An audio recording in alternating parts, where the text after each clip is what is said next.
Good evening, guys. My name's Ana Lopez. I'm the Community Service Representative for District 6, and I will be sharing the meeting tonight. Councilmember Ballard will not be able to be here with us. So with that, we can go ahead and call this meeting to order. We can go around the room and have our DAP members introduce themselves and the neighborhood that they represent. Angela Martinez. Josh Siebenthaler, Indian Hills Riverfront. Bill Washburn, Sherwood Glen, Mark Baker, Lake Ridge. Sergio on the Buena Jera and Pueblo. Any Rogers, Walnut Grove. Alright, with that, we can go ahead and take one motion for the approval of the agenda for August 12th, 2024. And a motion to include with that the approval of the minutes for July 8th, 2024. Do we have a motion? I'm not trying to approve. Okay, I'm second it. all in favor? Aye. Thank you, guys. With that, we can go ahead and move over to our next agenda item, which is Wichita Fire Department.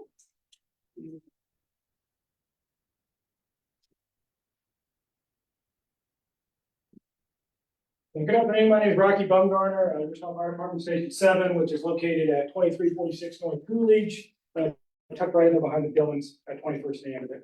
I'm gonna lead off with, if you didn't know, we suffered a line of duty death, Ty Boat, 27 years old, on August 1st. He was actively fighting fire, came out, succumbed to what we believe is some type of medical condition. We don't know much yet. I've been here tonight is to thank the community for their support during this tragic incident. And let me tell you, it's easy to say support, but let me tell you what that really looks like. So the funeral was Friday, and I was at work Friday, and my wife was asking me before if I plan on going. I said, I'd like to, but we have obviously 911 calls still coming in, and only so many guys are going to get a go. But our administration made the decision, if possible, they're going to send everybody they could that was on duty. That sounds easy, but it's not. So first off, what they did is they authorized overtime for us. If anybody that wasn't going to attend the funeral wanted to come back in and work while a guy like me could go, we did that. That wasn't enough because most guys were going to the funeral. And this is where we get the community support. The towns of Derby, I might miss one, but I'll tell you, the city of Derby, Mulvane, Colwich, and Central County, and probably missed some there, all came in and manned our stations so we could go. And I'm assuming they probably had to pay overtime for that because they got 911 calls that are coming in just like mine. So that type of community support's invaluable. I expect that. I think we all do. But when the rubber meets the road, people really did step up. We don't know much what happened yet. I was only 27 years old. That is a tragic accident or incident. We're moving on as best we can. And like I said, funeral's Friday. Once again, I'd just like to thank everybody for their support during this time. Thank you, Anna. Move on. So here's our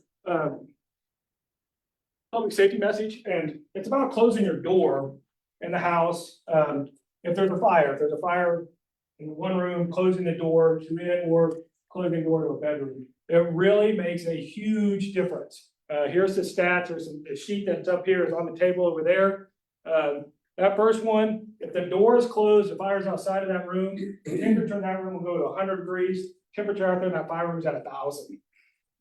So there is a huge amount of a difference. Carbon monoxide levels, which is what kills people in fires oftentimes, is 10,000 in that room. It's less than 100, very survivable in the bedroom or whatever room the door is closed. And same thing with fires getting faster. You don't have probably about 3 minutes. Our rule of thumb is a fire doubles in size every minute. So if you have your bedroom door closed, you can't get through, keep it closed. Also, most of our fatalities nationwide do occur at night. If people are sleeping and they get woke up when it's too far along, get confused, whatever.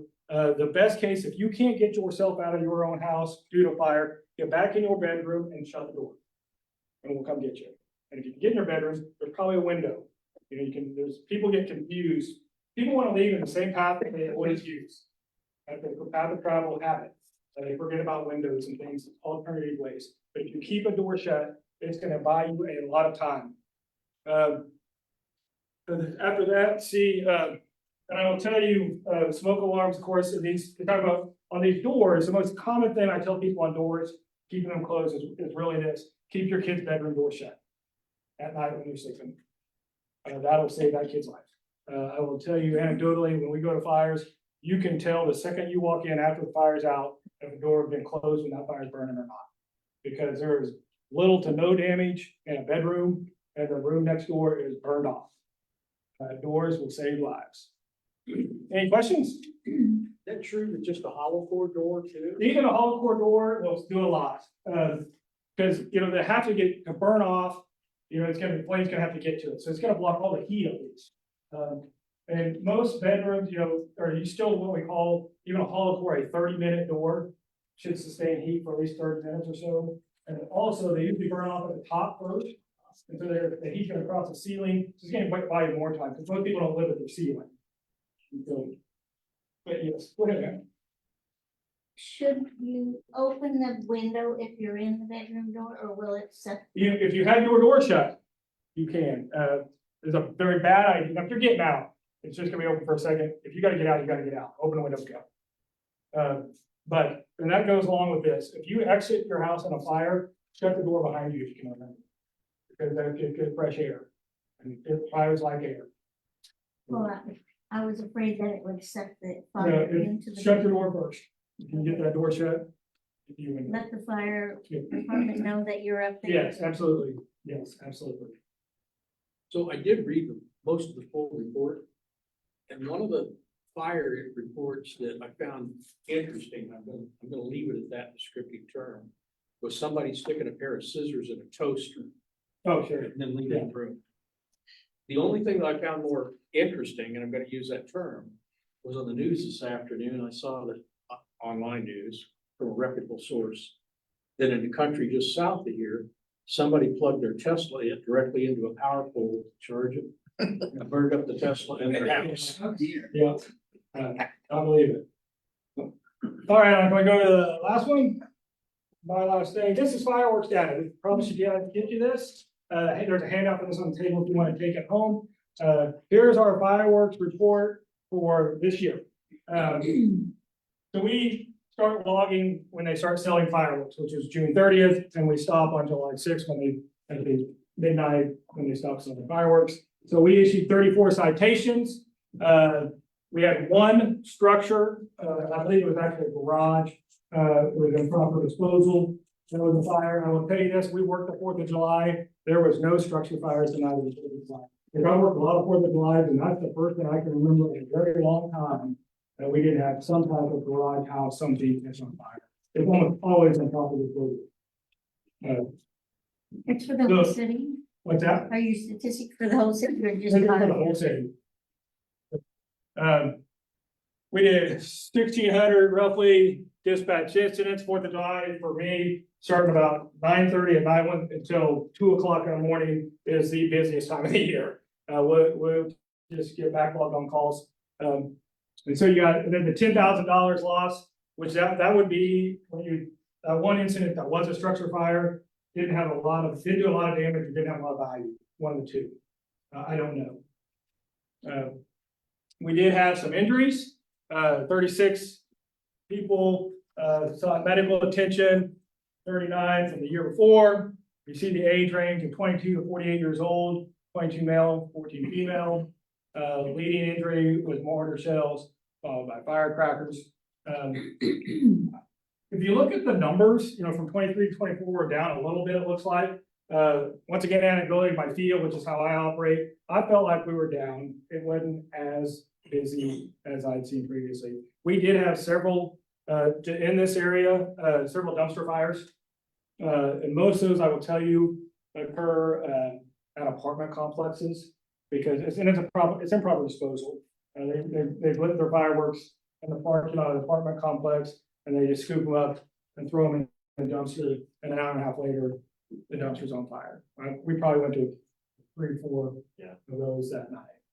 So those are usually considered zero loss. It's trash, folks. So, but we do put them out. So that's your numbers. There's a sheet over there, and on it can get you guys these numbers if you want to share them. I felt like we were down a little bit. We didn't run anybody here in this area on the 4th of July of any injuries. Do you remember anybody? I wouldn't. I don't remember any fireworks related injuries. So. Any questions for me? Once again, thank you guys. Thank you. Up next, we have Wichita Police Department.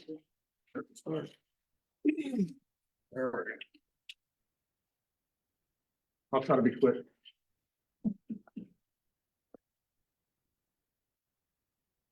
And my name is Officer Williams with Wichita Police Department. I run 14 and 15 beats out west. And that's around central and west area. First and foremost, I know one of the complaints that came through here, the stealth stat is up right now at West River Boulevard. It will be taken down Thursday. The results. And then after that, it will be at 25th and 235 in Amadon. But it has construction right now, so we'll have to wait until the construction is done before we can take it down. One of the other complaints we've had is vehicles on property, where people are basically having a whole mechanic shop on their property.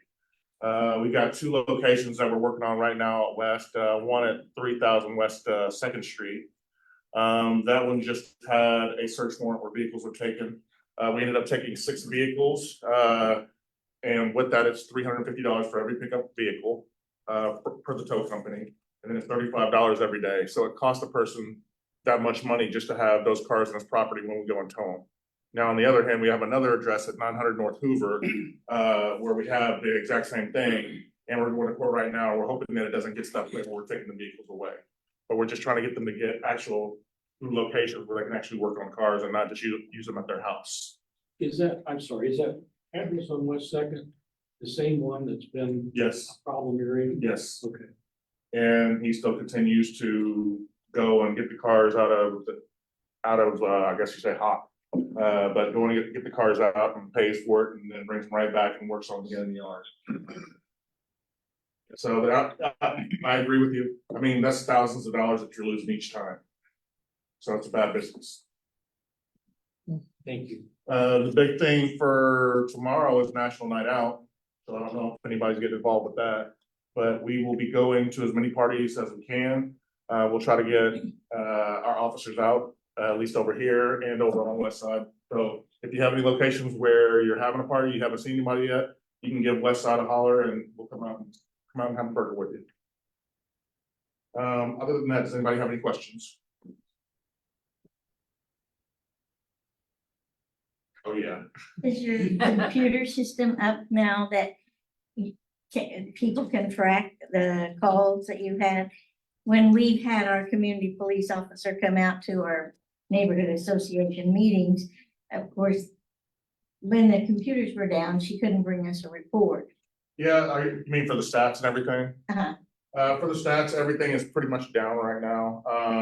The thing that is up right now is auto thefts. And I can tell you right now with auto thefts, most of it is leaving your car running. You know, people who want to start their cars because it's too hot outside and they don't want to go out there. And I think this last month we had like 72 of them. So, but that's on us. We find the cars later because they park them, but we don't find the keys. Is that the whole city or just West? West.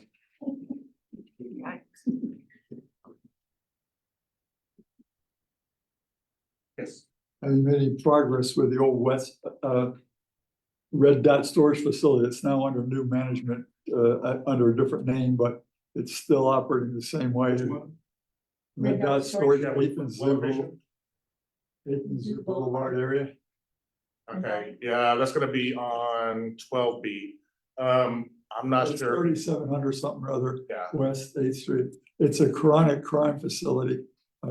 Then have you done anything about getting that under control? I know that the officer's been out there and made contact with them. It's harder for their business because I know their business is, there's nobody local. It's all, That's the problem. yeah, I agree with you. And we've had people who cut the fence and gone in there and then lived in there and lived in the cars that are in there. I'm well aware of it. As far as what's being done, the officer who actually runs that area, he's actually sick today, so I wasn't able to get that information from him. Well, I urge you to do something about it because it's a dangerous crime it facilitates dangerous crime. There's open lockers that stand open, holes in the fence, street people can come in and inhabit the lockers.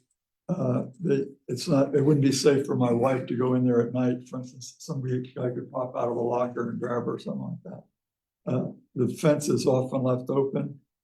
The security cameras are pointing at the ground.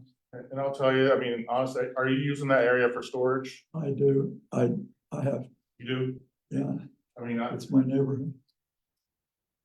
I can't tell you not to use an area, but I mean, if my things aren't safe in there, I don't know if I would leave them in there. My living room is piled with stuff I can't afford to lose.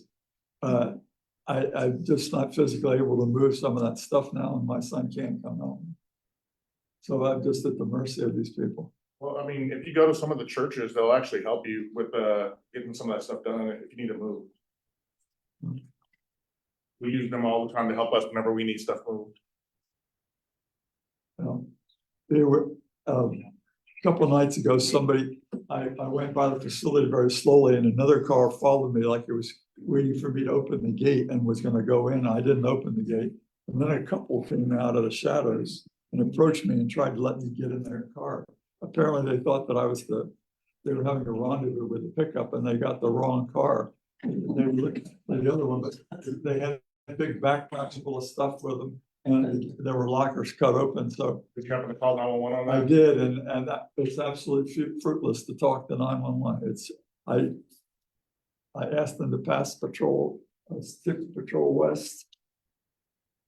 And they insisted on knowing my name, my exact location. I was moving constantly, trying to keep away from these people that were trying to get in the car and still keep an eye on the situation. And it just became a verbal battle with 911. I hung up on the operator. I told him, I want this to be an anonymous tip. I do not want to be on record. Well, you can contact them by phone. At night, there's no way to get in touch with the community policing officer or whatever. So anyway, I just hung up on the 911 operator. I was tired of arguing with her about it. She was more interested in getting information to incriminate me than to getting a description of what was It's going on. not to incriminate you, it's just to get the information to contact you back. That way, No, let's not argue about that one. I'd like to take that off camera. yes, sir. I just wondered, at one time, not long ago, police force was down 25% of manpower. Are you still down that far? We actually just did interviews for community policing and CRT, so we're actually starting to do better for our numbers. So we're starting to get back slowly. It's one of those ones where it's just a slow move. Okay. But we're trying to get our numbers up and we're trying to get good quality. Thank you. Great, do we have any other questions for WPD? Thank you very much, guys. Thank you, community police. Thank you, appreciate it. And I got your email in. Thank you. I'll throw you something, Art. Oh, yeah, okay. I sent your email. Thank you. Thank you. All right, up next, we have Wichita Public Library report.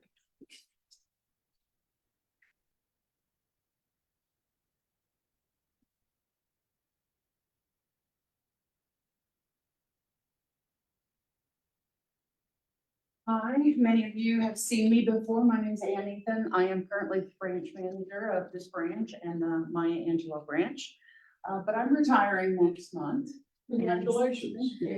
And Sierra Kelly is my replacement, and we are privileged enough to have some overlap here so we can do some training. So she can come and see what we do at the DAB meetings. And I saw you had a lot of cases coming up, so quickly.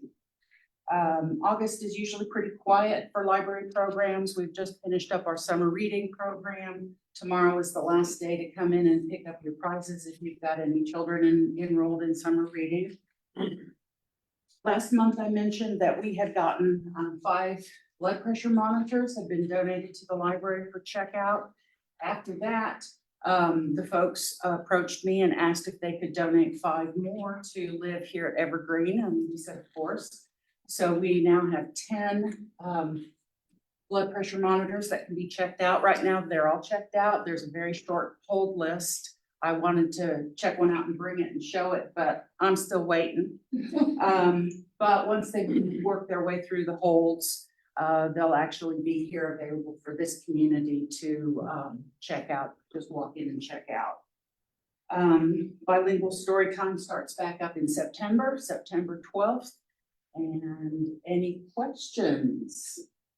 You have a Red Cross blood drive coming? Red Cross Blood Drive at the Advanced Learning Library, Monday, Oh, August yeah. the 20th. It's downtown. I just caught a piece of it on the news and it Yes. flipped by me pretty quickly. Something about the checkable, I'm gonna call it, Wi-Fi hotspots. What's the status on that? During the COVID, the worst of the COVID pandemic, we got some grant funding that allowed us to purchase, I'm gonna say 100, but it might have been more, hotspots that could be checked out by customers who didn't have, home internet over the course of these last couple of years. Many of them have broken, stopped working, got checked out, never came back, so they got turned off. And the funding is now gone. So as soon as, I think it's in November, we'll stop checking them out and have to retire all of those. And the IT guys are looking into some alternative source of funding because we have far more demand than we had, even when we had our full number of hotspots. The demand was way in excess. So now we only have a few with a huge, long waiting list of folks who aren't going to get a turn at the hotspot. So that's where we're at. We're trying to find some money so that we can start a new hotspot lending program. You track summer reading club participation from year to year?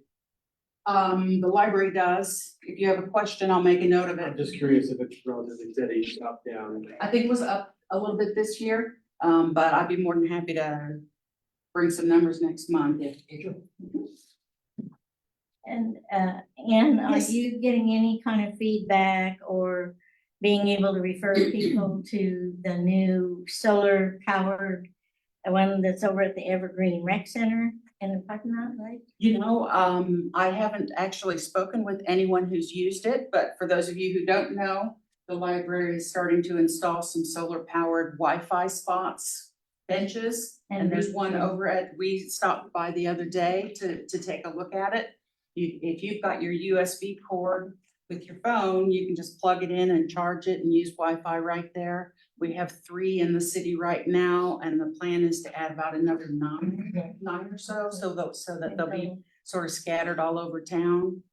But, yeah, And mostly as a community, as centers at the community centers in the in the city. in the city, in the lower income neighborhoods where more of our residents don't have home internet. Is that a library facility or a park facility? It's over at the park and Rec Who Center, operates it this? Because the community center is Parks and Rec, correct. but who's doing this? The benches are owned by the library, By the so I would imagine, if we've got, and I think there's even a thing on there that says if you have issues with it to contact, and that's gonna go to the city IT that will help. But yeah, the library. Idea Tech, I think, is the company that has been initially involved in the installations and helping with getting the grant funds. Quick question on your bilingual story. Is that in Spanish or another language or Spanish and English both, for children or adults? children. Children. We used to advertise it as preschool, age 3 to 5, but actually younger kids are welcome. Both of the staff members who do the program, both are English, Spanish bilingual. There'll be a story read in English, there'll be a story read both in English and Spanish, songs in both English and Spanish. And they can sort of modify things on the fly if they've got a lot of people in attendance who are all Spanish speakers, they can segue into a higher, more Spanish and less English based on who's there that day. All right, do we have any other questions for Ann?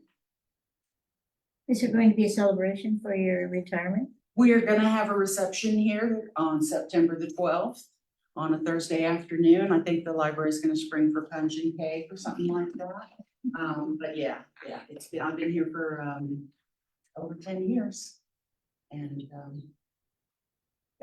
I'm glad to introduce Sierra we'll both be back next month, and then after that, I'll be gone. From work. Not from this mortal coil. Hopefully it won't have shuffled off this morning so soon.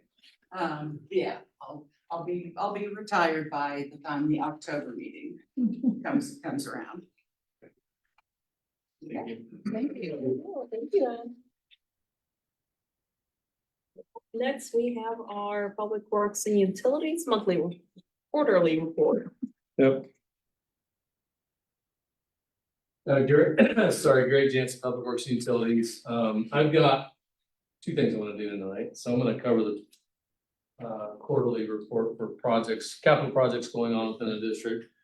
And then I wanted to talk to you somewhat briefly to start about our current water restrictions related to the drought. So we've been trying to get up and talk to all the dads.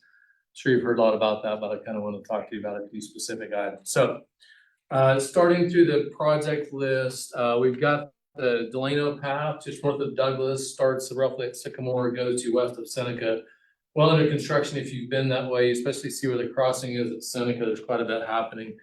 That project, most of the path work will be done in October, and then there's a pedestrian signal right there, just on the north side of Quick Trip. It'll be in by the first quarter of next year. So that's going to be a really cool project when that's done, that linear pathway.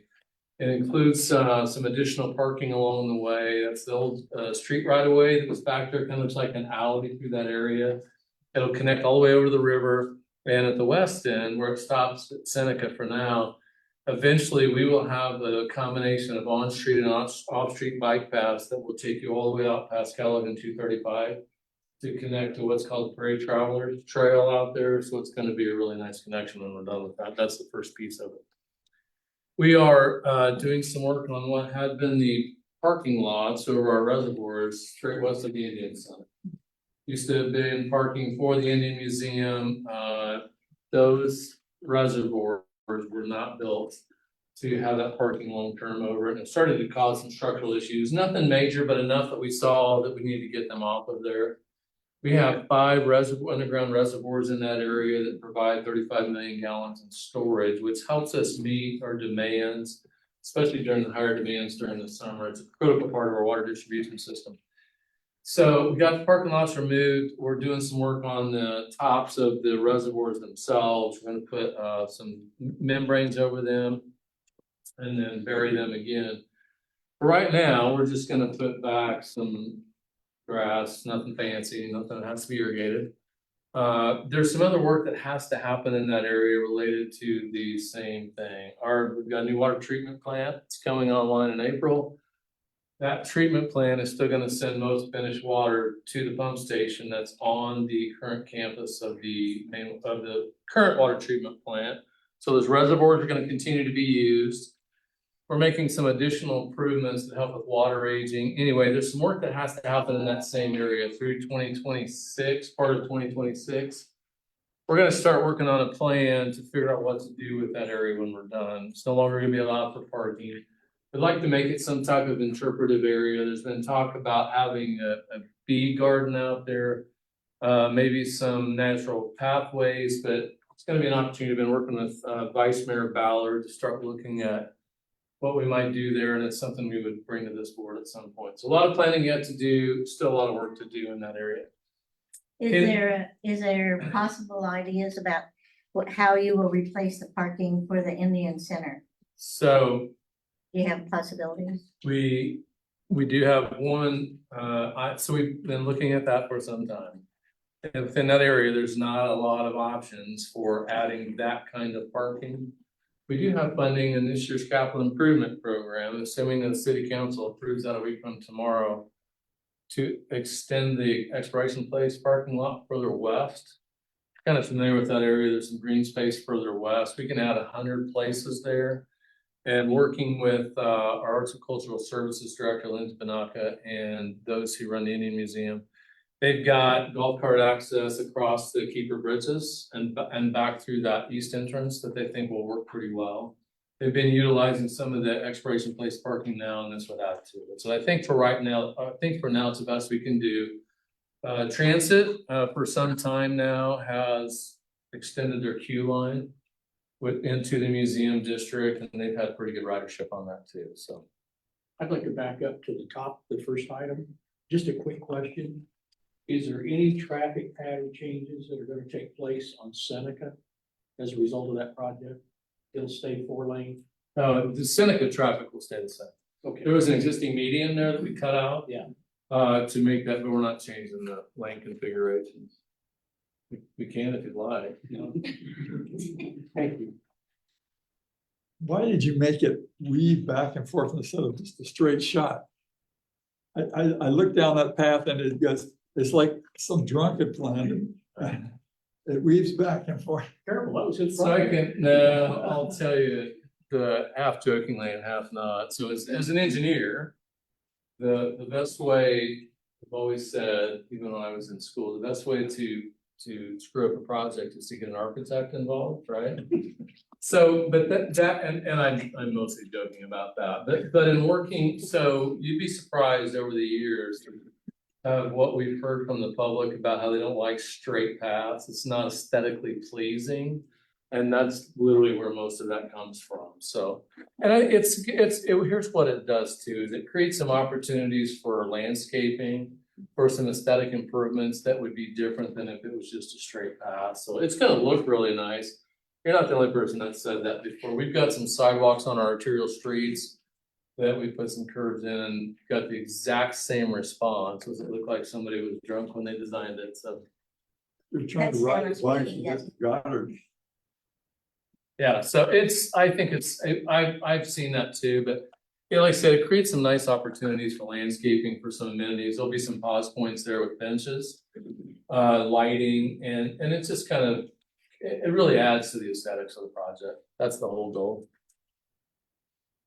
Canine Rooster Dog Park, 21st and Meridian, is now under construction and completely closed as of yesterday. What's today?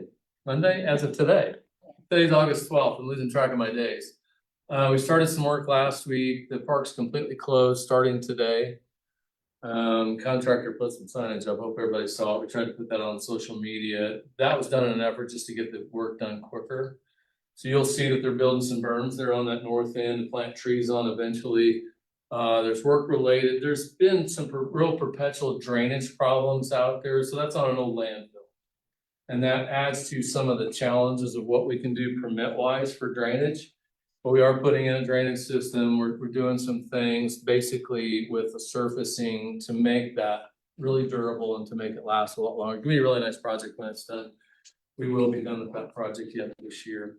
So, excuse me, so exactly, are you just improving the drainage and that, or are you expanding? Three? I don't think this size is changing much. We're adding some berms and some trees and some shade structures. And working with the public, there was a request for wanting shade out there. But there's, and you know, this talks about concrete pads, shelters, irrigation and drainage. As you can imagine with the dog park, you get areas that wear out pretty quick. So having the proper irrigation, even though we're in this drought, it's not fescue, but it's more drought tolerant grass. We can close certain areas, get some grass going again, get it irrigated, get it growing to make it more usable. Because right now you just end up with a lot of muddy areas if it ever rained again. But we're going to make it just a lot more usable more often for everybody. But the shade structures will be really nice, and we'll get some trees in there too. But you can see the berm that's taking shape on the north end right now. I think it'll be nice for it. We have an annual pavement preservation program, approximately $13 million. The funding is allocated based on the lane miles within each district. Is that same percentage? It's pretty close. It used to be that we split it 6 ways in 6 districts. It still ends up being pretty close, but I'm just gonna hit on a few highlights. So we still have some fairly significant work to do on what we call this asphalt overlay. Mosley, Murdoch to 13th Street will start in September, finish in October. We'll go in on these projects. So it's like what's happening on 25th Street right now. It happened on 25th east of Arkansas last year. We go in and patch it and then put a new surface on. Makes for a really nice ride. 21st Street, Ammon to Arkansas. Everybody knows that's not in good shape. That project actually got delayed because we had the bridge closed last year. So we're just about ready to start on that. As soon as they come off the 25th Street project, they'll be moving to 21st Street. So 25th is under construction now. Then all of these will finish up in October, and then there's another project on 25th Street. So a lot happening up in that area. All of that will wrap up in October. If you go on down, there's some other things that happen. I won't spend a lot of time on. This outsourced pavement preservation map is an interactive map available on our website. You can go in there and see what's happening anywhere across the community at any point in time, what work's happening, what work is coming up. There's some concrete street repair that's we're opening bids on at the end of this month. Also on 25th from Jackson to Waco, and then in some residential areas. And we've got some work to do on 11th Street between Main and Market. So a lot of other stuff on there I didn't want to bore you with, but if you've got questions, I'm happy to answer them. Those are all projects that we would consider being construction. Projects under design is Douglas, Seneca to Meridian. That project should be under construction sometime in 2025. Making some pretty considerable drainage improvements to that, upgrading the pedestrian facilities, and working with KDOT right now for acquiring a right of way. Upgrading the transit facilities also and some aesthetic improvements. So there's some things happening as an extension of Delano further west. And it'll really be an improvement, I think, to help with what's going on with the growth there. Downtown restrooms has been a pet project of Vice Mayor Ballard, something she's really been passionate about, and we're getting close. That term Portland Loo is the name of a particular type of restroom that they developed in Portland. It's supposed to work really well for urban environments, obviously being outdoor, easier to clean, hopefully. But there will be one at NASCAR Park and one at A. Price Woodard Park, right down by the river. Those should be in yet by this fall. There's a lot of information on there. I don't want you to have to necessarily read. Those should be in by this fall. And if you go down to the bottom, we also are working on water fountains, hydration stations, whatever we want to call them. There's also going to be one of those at A. Price Woodard Park near that restroom. And then we're working on one for the Farm and Art Plaza. Last year, we put in 2 new ones at the Old Town Plaza and at NASCAR Park. They have a water bottle refill station on them, and I think they've been really popular. Over the years, we have been challenged with public water fountains getting vandalized, hard to maintain, so we're trying to find new ways that we can be more effective with them. Is that what's happening at 13th and McLean? There's construction right on the, in between the river and McLean, right at, What's happening right there is actually related to our new water treatment plant. okay. I thought maybe, With some of the fiber optic communications and some other things that we're doing that still run to the pump station. okay, thank you. We are working on design for improvements from 29th Street North between I-135 and Meade, not quite to Broadway. There's a lot of added traffic up there now with what Eric-Cell has done with their expansion, Pearson Construction being up there, a lot of big truck traffic. 29th and Ohio has seen a really uptick in crashes and just a challenge of traffic efficiencies even outside the railroad. So that project's under design, should be under construction in 2025 to make some improvements, lane configurations, add some sidewalks up there. You can go on down. We've been working on a project for some time. Sorry, go ahead. I'm sorry, that's okay. Before you move away from that, I noticed it again today, tremendous. There must have been over a half a dozen commercial trucks, big trucks, trying to turn, they were headed south, trying to turn left at 37th and Broadway. Have you guys been aware of that or any consideration for it in the future? For what happens at 37th and Broadway? We have, and it didn't show up on here yet. We're gonna finally look at adding turn lanes at 29th and Broadway, which are really needed. 37. I know, bear with me Okay, a minute. I'm Sorry, you're right. I'm But focused.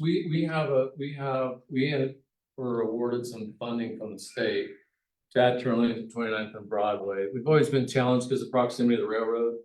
But what we're gonna do is look at that stretch of Broadway, particularly between 29th and 37th, to consider it for a center turn lane, the full distance. But if nothing else, we're gonna make some changes at 37th also, just for marking it different and adding that turn lane, because we have heard that. Yeah, good question.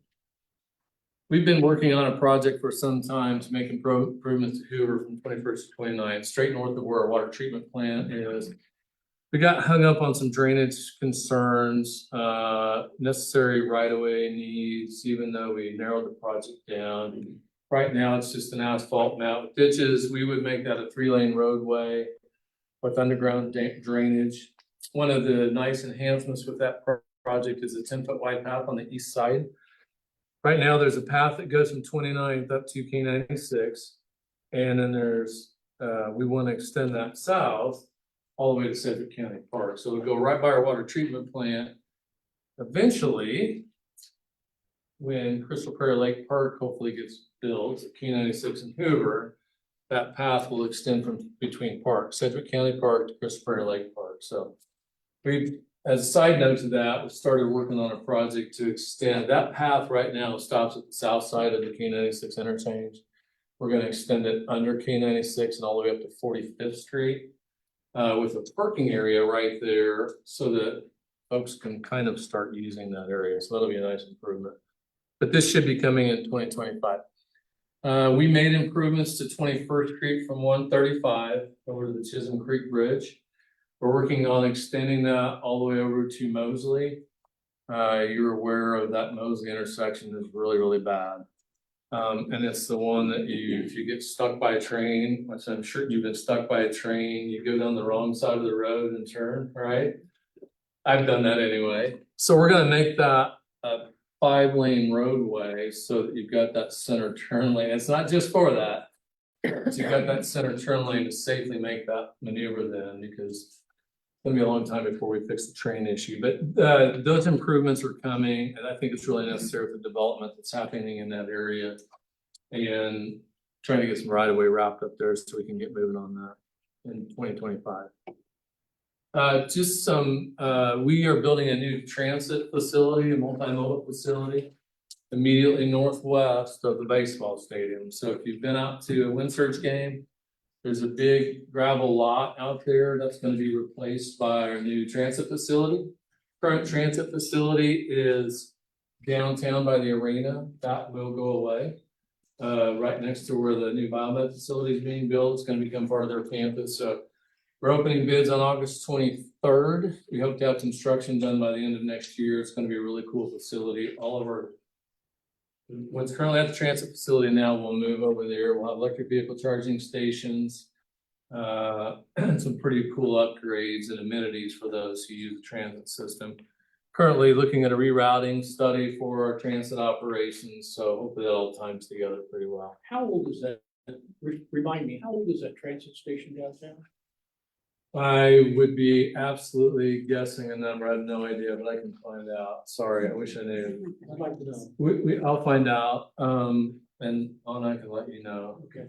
We received a federal transit grant for the bulk of the cost, which was very helpful because they saw the need for the. Is it still the plan to do some sort of parking garage in addition to that? Yes, that's just the facility is going to look more like a parking garage than anything. It's multiple story. It's got offices on the bottom. Of course, the buses run on the bottom, but I think there's, I don't know, 300 or 400 parking stalls with the garage. The Brick Street paving program continues to move forward. City Council starting in 2023 We have allocated funding of $39 million over 10 years for paving of dirt streets. Prior to 2023, paving of dirt streets was done by petition to the adjacent property owners. Council wanted to find a way, especially in more economically challenged areas, to be able to provide some assistance. So what's happening in the first 4 years, that includes this year, 25 and 26, is we were paving the dirt streets within one block of schools. And so we've got a good start on that last year. We've got more projects coming this year. You can see on this list. This is also available on our website. There's actually a projection out there. Right now, our projection at the current funding levels is it'll take us over 40 years to pave all the dirt streets in the community. So sometimes folks call and say, I'm on the list, and they don't exactly like what they hear. People still have the option if they want to go the route to sign a petition and get it paved sooner. But so what happens after the first 4 years adjacent to schools is entirely by block level census data. So the highest percentage of properties that are below poverty level, that's where we go next. And so this is still streets within schools, within one block of schools. And then after starting in 2026, 23, 4, 5, yeah. After 2026 is when we'll start moving out to the other areas based on the census data. And that list is on our website if you want to see it. You can holler at me. I'll connect you with our staff if you ever want to know where you're at. We had, so adjacent to Earhart on North Arkansas, some of those first streets, there's that whole neighborhood that's been dirt streets for a long time. The dirt streets closest to Arkansas will be happening in 2026, because I know we had somebody asking about that. So 40% of all of the dirt streets in Wichita are in District 6. So this is a program that's near and dear to the Vice Mayor's heart. When you're paving and they're dirt streets, they don't have any drainage on each side, is that correct? That was the decision we made with the city council to be able to stretch our dollars out as far as we could, is to not make drainage improvements. This is just an asphalt mat. There's no curbing. Okay. It's improvement of the roadbed, putting asphalt down and moving on. So it probably won't last quite as long as some of our streets, but it'll still get us. Excuse me, how much of an impact have you gotten into like the property tax impact to the homeowners? You know, I've been asked that for years, and you know, it's tough when you talk to the county appraiser, they claim that it doesn't matter. We've looked at historic data, and it's hit and miss. It's been hard to tell because we've gone back and looked at property valuations before and after. Sometimes you see it, sometimes you don't. Sometimes we've gone back and seen that some people have made improvements to their houses at the same time. I think the jury's still out on that one. It was never conclusive. But you're not going to be assessing special taxes. We are not assessing specials no, this is all out of our capital improvement program. Thank you. But again, it's gonna take a while to get there, at the current funding levels that are in the capital improvement program. Hit on a couple other things real quick. Oh, sorry. Where did the funding go back in 1986 when all the dirt roads were supposed to be done in Wichita? I'm not aware that they were in 1986. I was still 3 years from graduating high school, so I don't know. I was the CPO with Dorothy Stanford, I think was her name, in District 6. And I remember them talking that all the dirt roads were supposed to be done that year in Wichita. It was I 1985. can tell you with 1986. quite a level of confidence, it would have never been done in one year. So But I can't even tell you, there's nobody I'm coming up on 30 years and I'm one of the guys who's been around longer. I don't mind looking to see, I have never heard that before.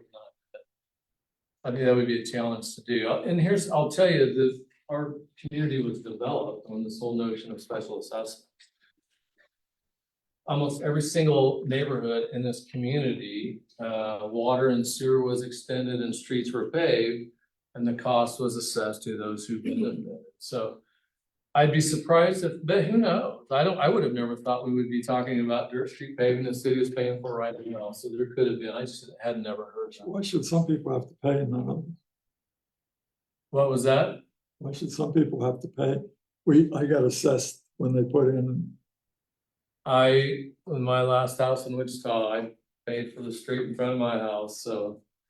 It was a decision that the city council made, especially, again, to help the more economically challenged, that they felt like we're never going to get their street paved. I mean, that's kind of where the conversation started and focused on. It's gonna take a long time to get to some of them. Many of them are probably rentals anyway. It's quite possible. So I want to hit on couple of big projects I won't spend a lot of time on. KDOT is working on, so I'll do these out of order. Let's start with the bottom one. You don't need to middle this, you're fine. You're aware that there's still a lot of work going on at the North Junction. That's gonna be continuing through 2026. Gonna be a great improvement if you're going east on 96. So stay on 96 and you look back to the south, you can really see that what's happening there, and that's coming together, that if you stay on 96, you get to just stay without ever mingling with 135 traffic, which is gonna be a big deal. They had some delays related to the railroad, especially at 96, where you can see those piers being built. And it's been slow, but it's coming together. That's supposed to finish in 2026.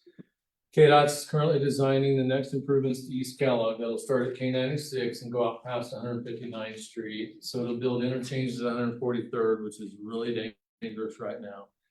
And 159th. That's supposed to start construction next year. Okay, and what KDOT's hoping for is to finish the North Junction and East Kellogg, and then they're gonna start improvements to K96 in between. It's starting to see some capacity issues, especially during the peak hours. Crashes have gone up significantly along K96, so it'll go to 6 lanes, and it'll improve all of the major interchanges. Hillside, Oliver, Woodlawn, Rock, and Webb, which are gonna be major improvements. If you spend much time around K96 at those grade intersections, you know that can be pretty challenging at times. So I think it's gonna be some major improvements. Not everybody likes construction, but we've been fortunate within the current state highway plan, the Eisenhower Legacy Transportation Plan, to receive all these projects are 80% from the state level, which is adds up to a lot of money. So that'll be good to get those going and keep them going. I think that was all I had. That's correct. I'm sorry, follow up on, it's not on your agenda, I apologize. All right. If I understood correctly, we're coming up on the 10-year clock start for the life expectancy of I-35, the elevated portion. Oh, yes, it is on my list. What's happening on the study for that? So KDOT was awarded a grant to study how much life is left on the canal route. So we're talking about the canal route. So they're generally gonna go from Lincoln-ish, south of the Kellogg and 135 interchange, up to 21st Street, where you start to match back into grade. It's something we've all tried to kind of not think about, because you think about, gosh, what do you do with that? So, but they are expecting there's 10 to 15 years of life left. And as you've seen, they've been doing quite a bit of work. The last few months, 3 or 4 years ago, they did quite a bit with resurfacing. And I think they've done a great job of maintaining the facilities, but at some point in time, you gotta do something. So the effort with this study, they haven't picked a team yet to do the study, but that's getting closer to that, is to figure out what this might look like. 10 to 15 years seems like a long ways away, but construction years, it goes pretty quick, and really need to understand what impact this could have to the public. I can tell you there's gonna be a tremendous amount of public involvement, which KDOT wants. There will be opportunities for public meetings. We have talked to them already, and our council members have been involved with those discussions about what's important to them through there. You know, I've heard over the years that I've worked on projects in that area about a lot of the folks in the adjacent neighborhoods about the canal route dividing their neighborhoods, right? I don't think the canal route's going away, and I don't think it's gonna go back to being an at-grade roadway. One of the real big challenges is if you think about any of the roads you drive on around here that are under construction, you take traffic and move it over to one side while you build the other side, you can't exactly do that on the canal route. So they'll start looking at those types of things. It'll be multiple phases over, I mean, I would imagine a project like that could last 10 years to reconstruct, just so that you can make it to where people can still get somewhere, right? And the last thing you want to do is send people to the adjacent neighborhoods for that period of time. It's just not possible. So thank you for that question. There'll be more to come on that. Thank you. So if nothing else, I wanted to talk about the drought real quick. Go ahead. I just wanted to ask you, you guys got any plans to redo our Kansas? It's horrible shape, Which, north of 21st? pretty much 53rd all the way down to 17th. I'd have to look at our projection. I don't know. I don't, off the top of my head, I don't know with it not being on our 2024 list. I mean, it's possible. I just have to look and see. We have 5,200 lane miles, what we call lane miles. A lane mile is one width of lane, 12 feet wide, a mile long. Maybe most people can figure that out.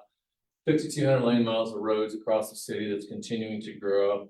We put all that into a 40-year model and to look to optimize our return on investment with the funding that's available. So we look at a lot of things related to condition, what's the projected life left of the pavement, and it all spits out some results. So I can find out when that's projected to be done. Well, I had one of your guys tell me there's more traffic on our Kansas than Broadway. It's possible, depending on where you're at. Broadway in certain areas doesn't carry as much traffic as you might think, especially when you got the railroad along the east side and there's just not that many points of access. So it's Well, possible. all the streets have gone to hell up here, so Broadway and Arkansas are terrible. And so they're not using Broadway anymore, they're all coming down Arkansas. It's like Broadway. Well, Waco is a mess when it's north high in or out, morning or evening. For what it's worth, I hear the same thing at every DAB meeting I go to. So we're trying, and I don't mean to make light of that at all. We've got a large street network and we've got a finite amount of resources. And so I think we do a really good job of prioritizing the best place for that funding to go to. So, but I'll look into Arkansas to let you know. So as you're all aware, I'll be quick about this. And if you've got any questions, I'll try to be quick about it. We have been, we're struggling still to be in this drought condition that we're in. We have two primary sources of water that help us provide safe drinking water to over 500,000 people in the region. So we provide water to 17% of all Kansans, 1 in every 6. So we're a regional water provider. I only say that because it's not just Wichita, but we have 11 wholesale customers. We have 2 primary water sources. One is surface water, Cheney Reservoir. Cheney Reservoir was built in the early 1960s for one purpose and one purpose only, to provide Wichita water. So we have all the water rights associated with it. Our second water source, which we've had for 100 years now, is the Equisbeds Aquifer, generally northwest of the city up towards Halstead and Bentley. We generally utilize a mix. It's about 55% from Cheney, 45% from the Equisbeds. That reason for that is because we have some limitations on our current water treatment plant that's now 85 years old on what it can treat.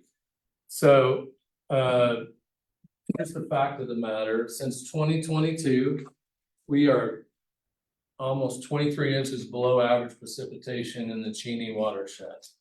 It's been remarkable, not in a good way, to watch what's happened with weather patterns over the last 2 years when you see storms building up. So the Cheney watershed is over 600,000 acres in the North Fork of the Nenasko that feeds that, and it refuses to rain. Cheney is down 7 feet, over 7 feet. It's lower now than it was in 2013, the last time we had a drought.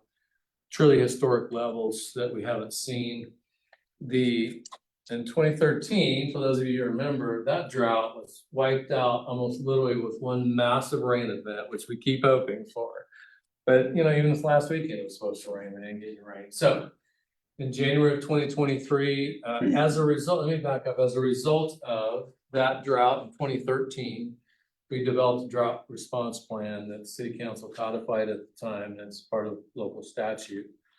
That said, lined out how we're gonna respond to a drought in the future. In January of last year, we entered into stage 1 of the drought response plan, which recommended voluntary conservation from the public. I don't know how many people did, but a lot did. We internally, the organization, you know, we do a lot of stuff across the community. We have our own internal conservation plan as part of that. We started doing a lot to save water. Nobody really likes the fact that golf courses are still open during this period of time. We did a lot with the golf courses to change the type of grasses, to change watering habits, to mow things higher. Our park department alone, since January of 2023, has reduced our water consumption by over 50%. We shut off all the public fountains.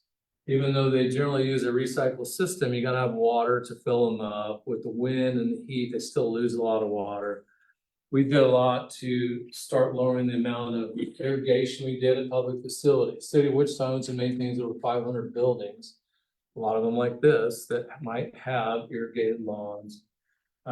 We started using smart technology and doing a lot of things. Anyway, we've done a lot, so we wanted to lead the way and show the community we've got to start saving water. Things obviously have not gotten better. Last Monday, we moved fully into stage 2 of the drought response plan. We were trying to see first, we had talked about the idea of how do we partially go into this? Nobody likes additional restrictions. We did not want to impose it. If you looked at the previous month, Cheney was just dropping drastically. This type of heat, you get a lot more evaporation. So we moved full into stage 2, which is once weekly mandatory water restrictions. So there's no watering between 10 a.m. and 8 p.m. There's no watering Fridays, Saturdays, and Sundays. City's broken up into 4 quadrants, Central and Broadway. Northwest is Monday, Northeast is Tuesday, Southwest Wednesday, Southeast Thursday. This is not meant to be a gotcha program. It's not meant to be punitive. I can tell you, so there's a penalty schedule with the drought response plan that says first violation is a warning, second is $50, third is $100, and every subsequent after is $100. We've already been accused of this being a money grab. We have not fined anybody so far. We probably sent out 60 to 70 violation letters, door hangers and letters. This is entirely by folks reporting it on our website or calling our number. All that information's out there at savewichitawater.com. There's a lot of really good conservation information at savewichitawater.com too about how to take care of your yard. If you were looking ahead and not watering your yard 7 days a week like some people do, your yard will survive being watered once a week. It's going to turn brown. It's going to go dormant just like mine is, but it's not going to die. So no, you're fine. Let me finish real quick. We are taking those complaints in. We've got staff, our construction staff that's out overseeing projects, MABCD's housing inspectors.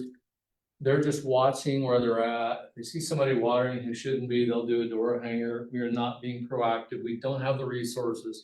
We're not trying to hammer anybody on this deal. This is a community-wide effort. We want it to be about education and not be punitive. Trust me, it is costing us 5 times what any fine will ever be to administer this program so far. We have never done this before, and it has been a tremendous challenge so far. But I will tell you, it seems to be working. We have been watching pumping volumes from Hess Pump Station, and last week was considerably different than the week before, so we can tell that it's working.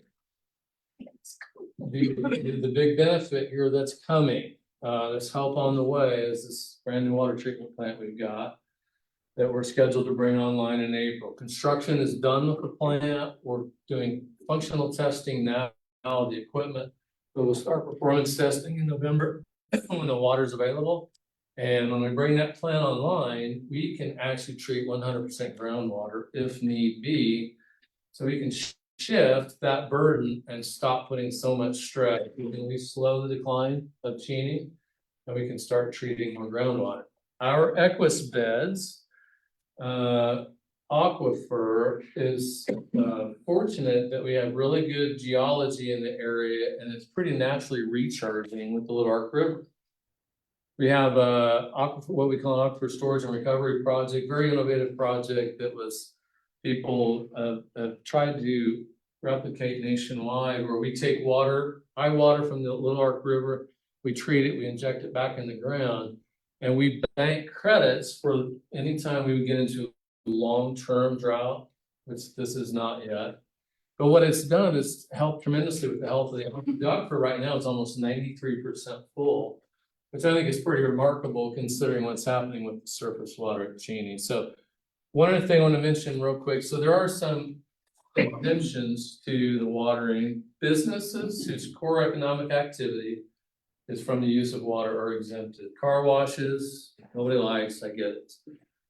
Commercial car washes all use recycled filtration systems. You'd be surprised if they don't use as much water as you think.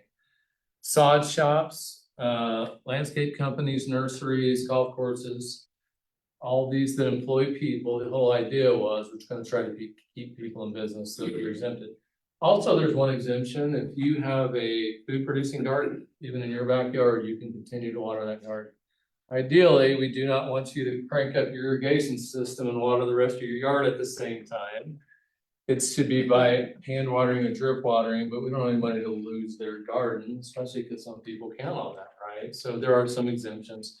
We're finding our way through this. I think we were fortunate to have a good plan in place. Like I said, there's nobody in our organization that's ever seen this done before. So I think it's been great to see more, mostly the cooperation, people wanting to do the right thing and help us out.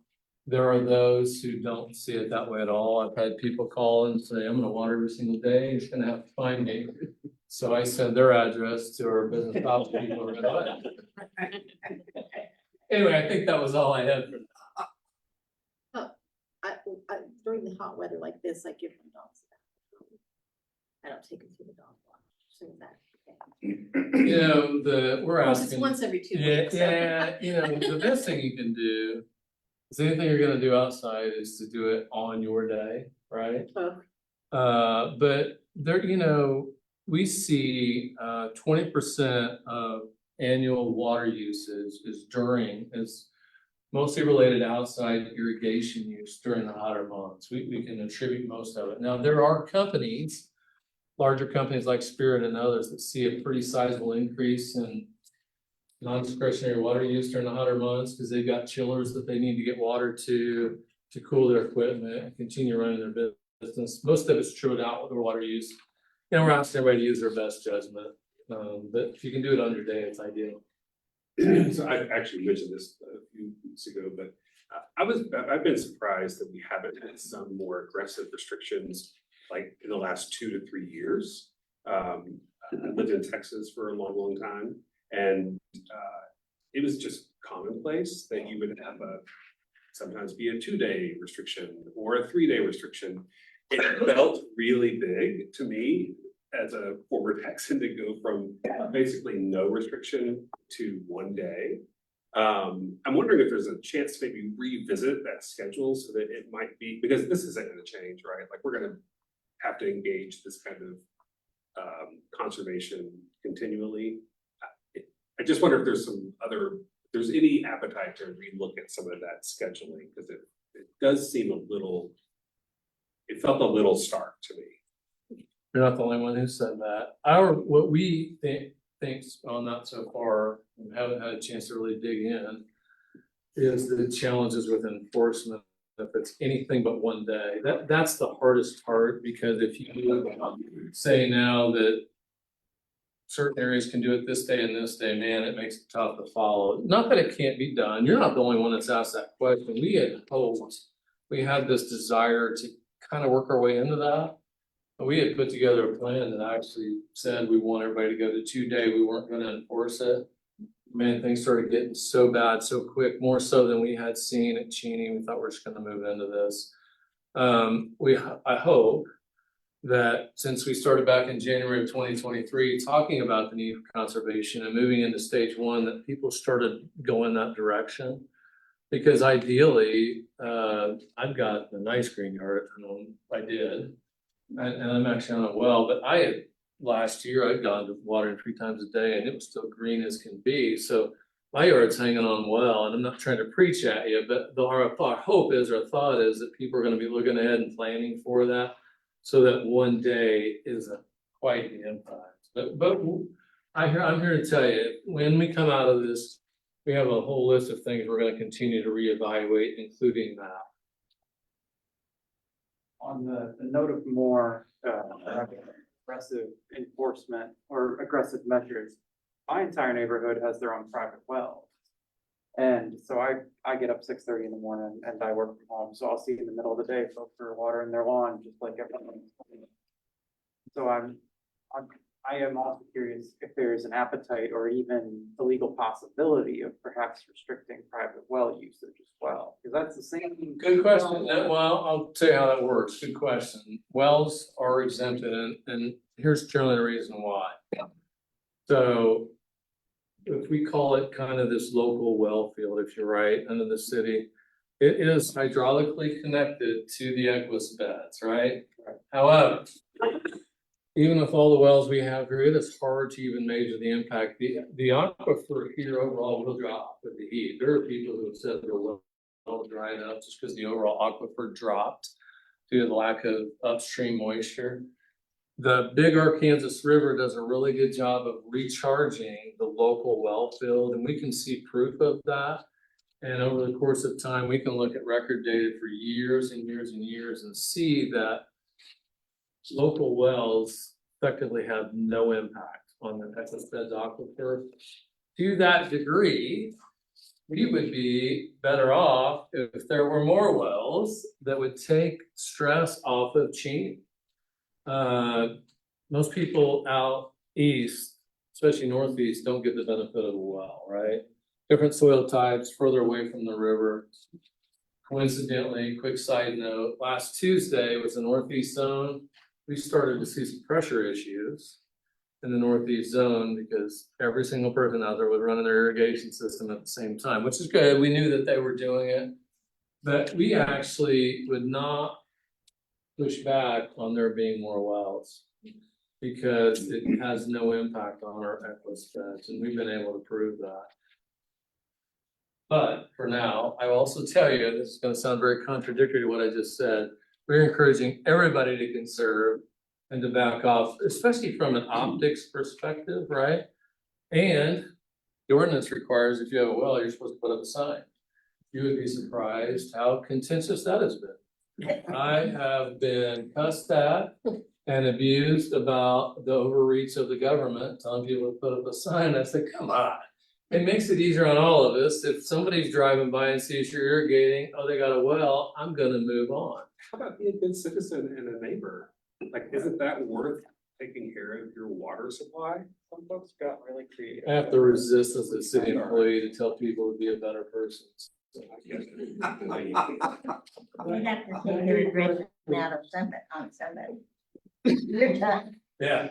Did I hear you correctly? You said there's 2 sources of water the city uses, Cheney and the Equus bed. Yes. North of here. There's no local water towards. Well, sorry, there is. So we do have a local well field down by our current water treatment plant along the river. Part of it we're working on rebuilding now because the wells have kind of gotten old, but we do have some water rights along what we would call the alluvial plume of the river. It's not a lot in the grand scheme of things, but we do have some local water rights. Thank you for that reminder. Maybe helping the public know more about some of the rain barrels and things like that. Cause like I did a rain barrel this year and I didn't even know that I could go to the city site and get a rebate for it. But Thank you. That was the other part of our drought response plan is we had rebates for helping me put in a well. 'Cause I'm in Joshua's neighborhood and I don't have one. solid question. We do have a rebate program. You can find that at saywichitawater.com. Also, thank you for that reminder. That was part of our drought response plan. And since that time, 2014, we have had a annual rebate program. We had started that program just until this year, focused on things inside the house, more efficient clothes washers, dishwashers, faucets, shower heads. We started looking, and those are fine, but if you look at the industry, you'd be hard pressed to find most of you that don't have a fairly efficient devices already. And so we found out that people were just replacing a high efficient device with a high efficient device. So we changed this last year to really focus on outside. Put more money into rain barrels to irrigation rain sensors. It's kind of tough during these times to actually see when we get rain and people are running their sprinklers. Smart timers for irrigation systems. I used to not have an irrigation system at my house here, and I put the hose out and, you know, I'd lose track of it at times and use way too much water, but you put a timer on there. So that's part of that rebate program. SaveWichitaWater.com has got some tremendous information on it. We can't promote that enough. It talks about all of these conservation efforts. There's information on there from K-State, Sedgwick County Extension offices about the proper way to take care of lawns, so. We have flyers up here with the QR code if you guys are wanting to access that website. And then we have those free signs that you can post on your yard if you want. They're free. And if you need a well sign, we have a printable version online for what it's worth, if you want to print one off. Anything else? Thank you for bearing with me. I appreciate getting out and talking about that. If you've ever got questions, it's pretty easy to find me online if you want to reach out about anything. Doing the hoping for rain, whatever it takes, and yeah, we'll get there. Thank you. Thank you. Thank you, Gary. With that, we can move over to our public agenda. This is a portion of the agenda that allows residents to speak on issues that are not part of the regular agenda. We did not have any scheduled items this month. Is there anybody present who wants to speak on an agenda, on an item or a topic that's not part of the agenda? Right. My name's Tommy Ewert. I'm the Park Board representative from District 6. I just came from the Park Board where we talked about some of these very same things. You know, the swimming pools were shut down yesterday, a week or so early to save water on that. They're gonna empty them by watering some of the new trees. They can take them, pump it into a truck, take it to the streets that have new trees and use that water instead of just putting it down the drain back into the river. So the Park Board is doing a lot as well with, like, as Gary said, you know, cutting back, but there's softball fields, baseball fields that are critical to we rent them out, we get money returned from that by different events. Thanks for that update. Appreciate that. Is there anybody else who would like to speak on an off agenda item? We can go ahead and move over to new business. And for that, we have a few planning cases. With us, we have Brad, who's here to present on this.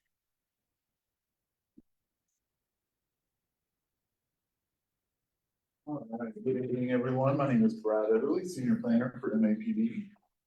The first case that we're going to look at is a combination of Zone 2024-00032 and Con 2024-00061. This is a case where the applicant is requesting an amendment of protective overlay number 351 to allow an entertainment establishment in the city on property zone LC, limited commercial. It's a 3.38 acre property that is generally located on the east side of North Meridian Avenue and within 300 feet south of West 51st Street north, and then the address 1531.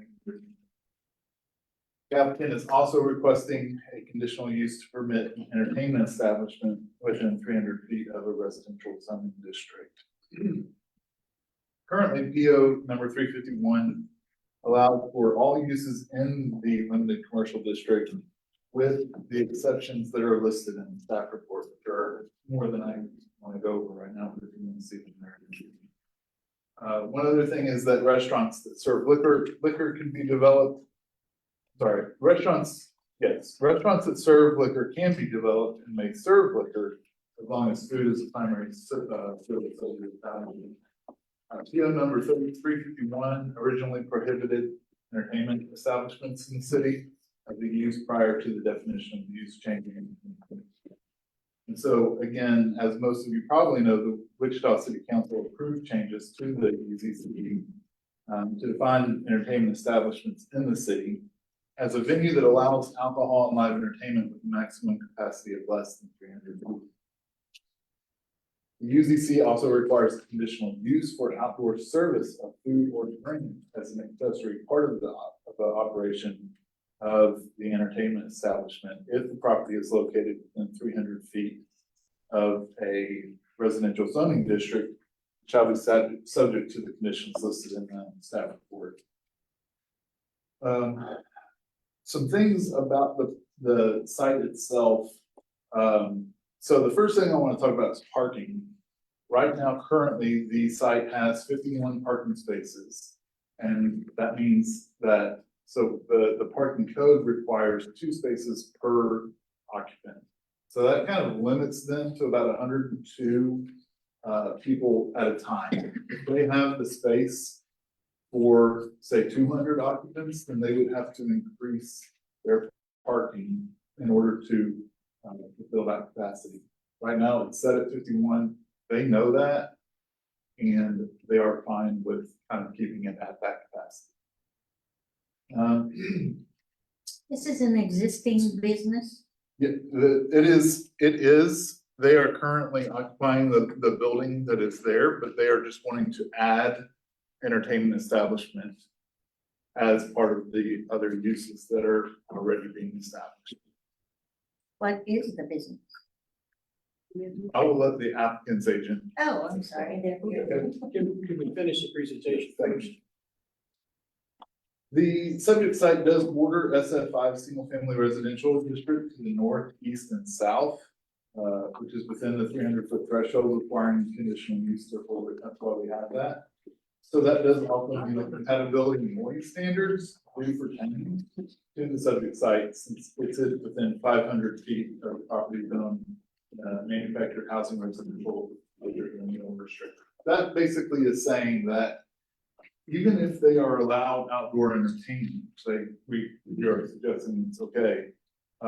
If a residential property hears that music within 500 feet or less, that's not good.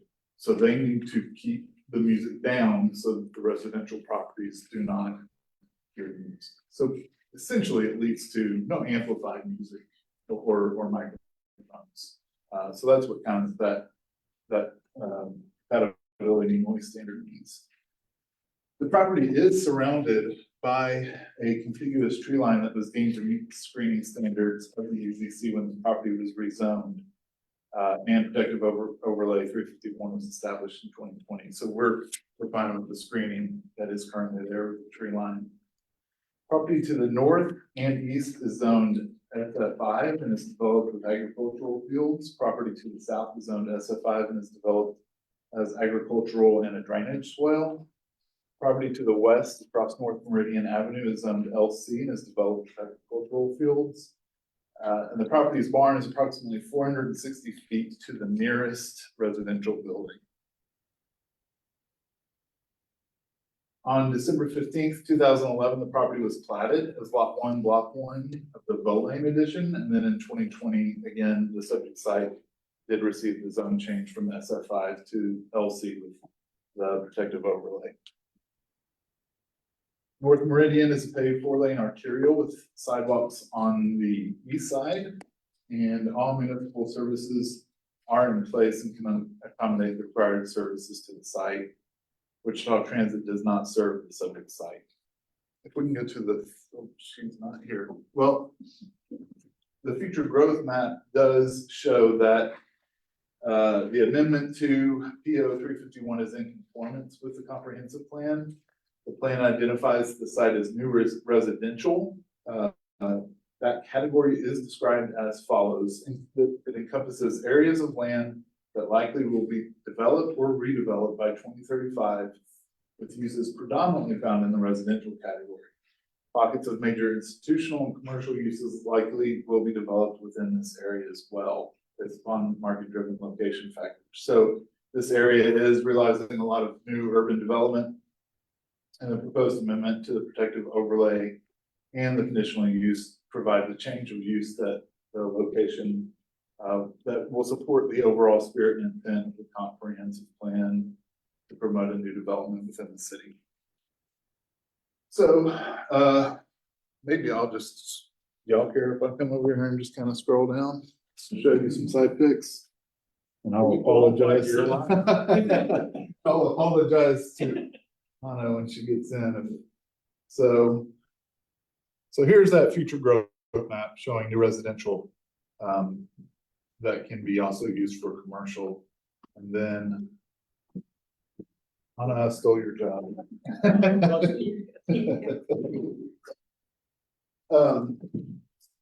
So this top picture is looking into the property east off of Meridian. And this is looking south down Meridian. And then Anna, if you can just scroll down just a little bit. Yeah, a little bit. So that's looking away, west away, and then this is looking north away.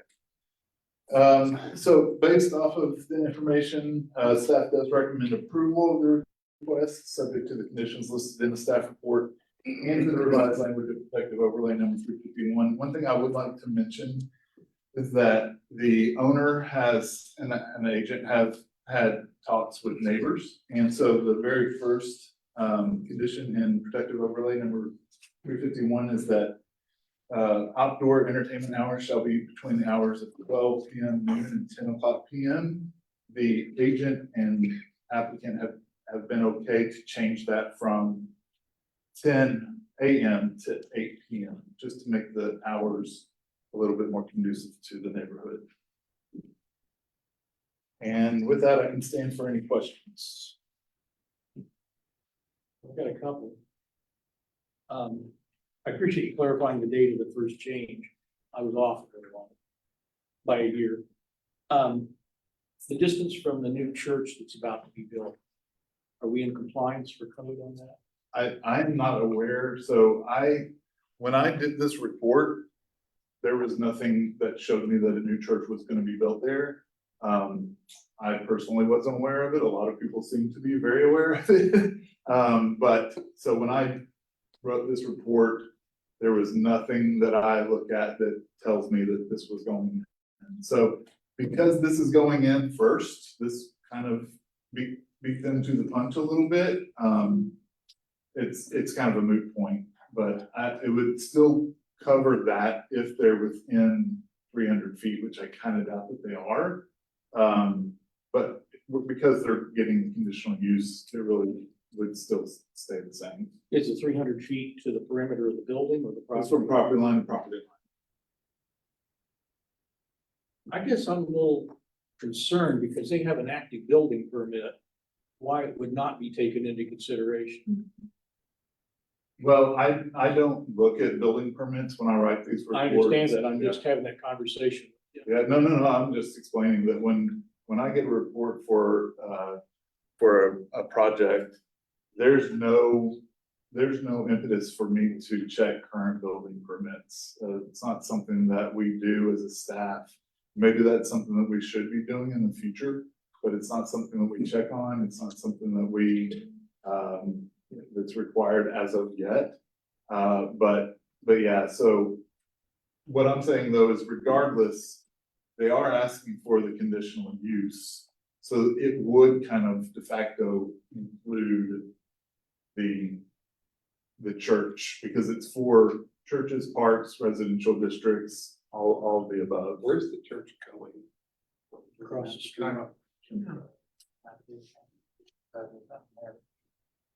I don't think it'd be within 300 foot though, would it, Bill? It's possible. Because it's, yeah, if you scroll back up on to the zoning map, if you can, one more. Yeah, right there. So it would be, if it's in one of these parcels, which I'm not sure which one it is, but this would definitely be within 300 feet, but because they're getting the conditional use, that would cover that. Or at least they're requesting. The distance to the nearest residence, you said was like 460 feet. So what is the distance from the property line to those undeveloped lots just north of Harbor I Light don't Street. have the answer for you. I'm sure I'll look that up at some point, but, It looks like that started to get developed. yeah, no, there's definitely. But I think that some of those are actually already developed. Maybe.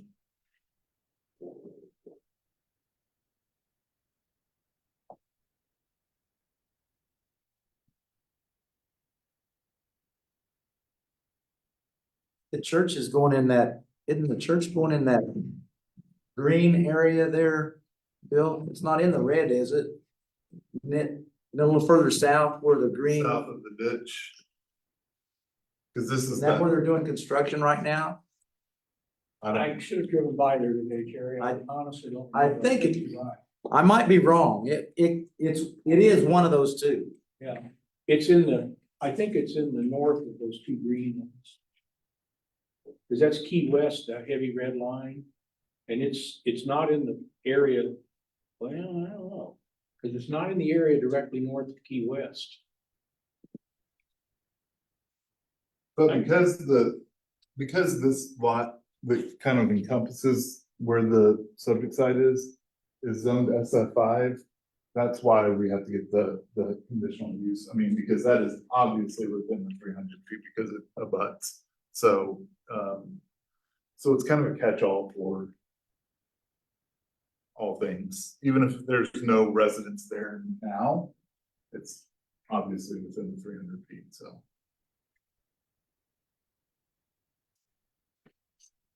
Do you have any other questions from the DAB before we open it up to the agent who is here?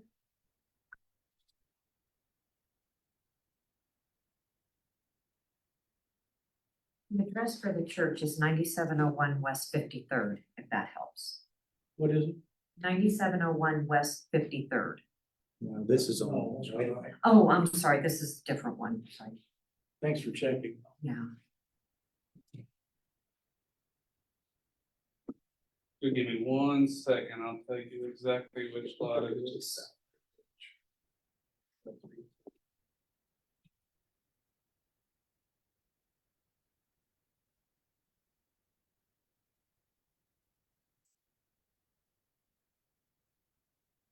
It's this big lot right here.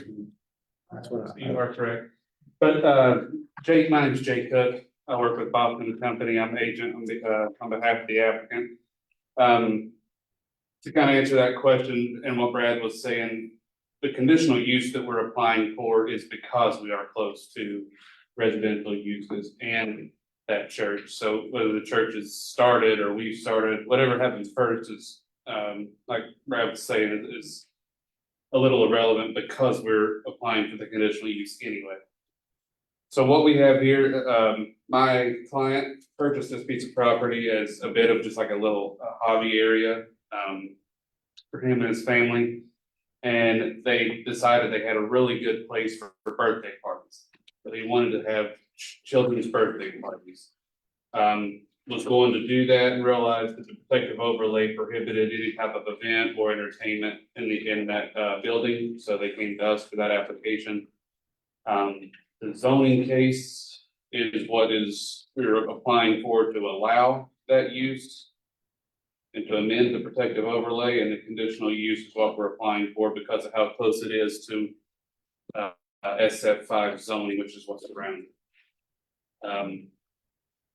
I don't know that I could add a whole lot more to what Brad said, other than the question of what's the use. I guess she left. Was that, was she asked? Sure. Yeah. Whoever asked that, it is for children's birthdays. We're putting in entertainment establishment because that was explicitly stated as a prohibited item, and that fit what we were wanting to use it for. So if you have any questions, I'd be happy to answer them. Or not. I do have a question back to the planner. And this isn't meant to be argumentative, but the old adage about once the camel's nose is under the tent. I was here when the original zoning change took place. That property started out as TF3 or whatever it was for single family. The family that owned it asked for the change to take it to light commercial. because it would obviously increase the value of the property for sale. Now we're in for another change for an overlay to allow special usage. How firm is that overlay, and what happens if the people that currently own it decide to sell it, decided, well, wait a minute, Sure. you know, we want to do away with the overlay and put in a full-blown nightclub standards. Well, so, a nightclub is a different use Yeah, than an entertainment establishment. yeah, So they would have to go through the same same procedure. zoning request? Yeah, yeah. Okay, So the protective overlay was established in 2020. And I'll just go ahead and list all the uses, that are not allowed because it's got that LC district. So it's got all of that except for manufactured homes, cemetery, correctional placement residence, limited and general, marine facility, recreational, monument sales, nightclub in the city, pawn shop, sexually oriented businesses in the city, tavern or drinking establishment, teen club in the city, vehicle repair limited, asphalt or concrete plant limited in general, recycling collection, reverse vending machine, event center, and recreation and entertainment indoor. So, without looking at the code, I don't see nightclub, but that's my guess is because it's not allowed in the LC. So, I would have to double check my phone and see the code, but that's my guess. So then the protective overlay, all the different conditions that are there are pretty airtight. If they, if the applicant does not adhere to these, then the whole thing can go away. So. that answers my question. Thank Yep. you. Further to answer the question, if it is sold, the protective overlay goes with it. Yep. So whoever buys the property is subject to the same protection. Did MAPC get to hear this beforehand? What was their? Yes, and they did vote to approve. Unanimously? I don't recall I don't think it was unanimous. What was it? 11-1. 11-1. And I think, yeah, 11-1. For the last 4 years, it's been your client's property and they.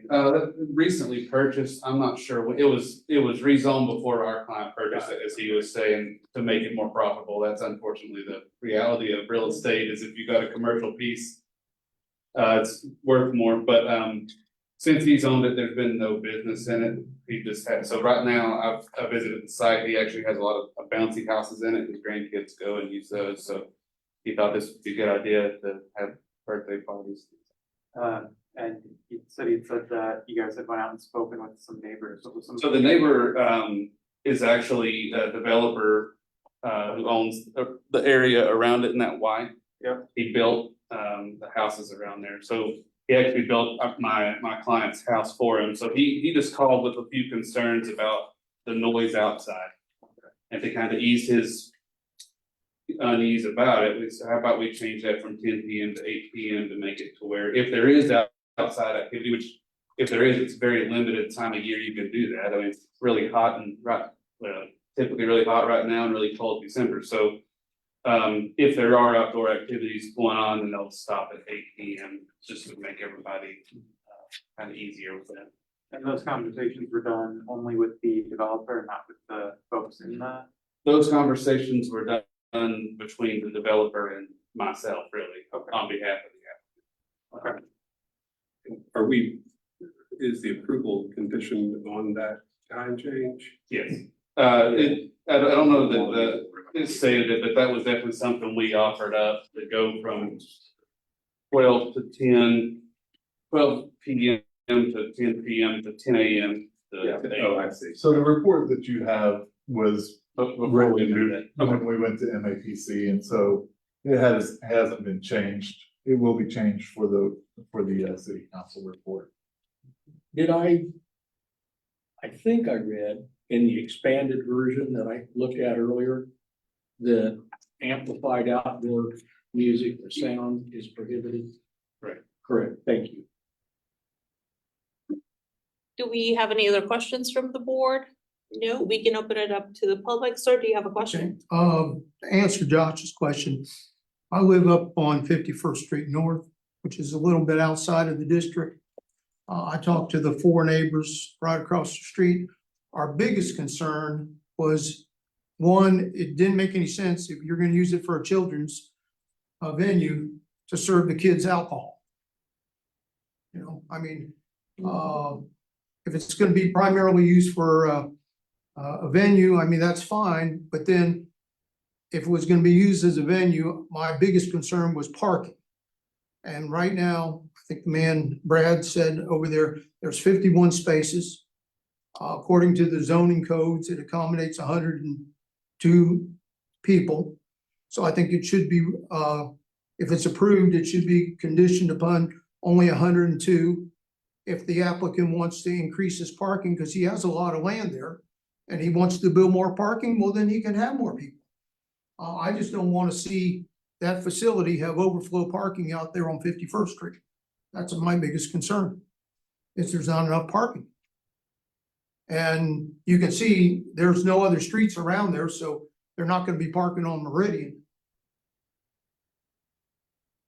Sir, can you state your first and last name? My name is Gregory, last name is Chin, Chinn. I live at 2300 West 51st Street North. Thank you.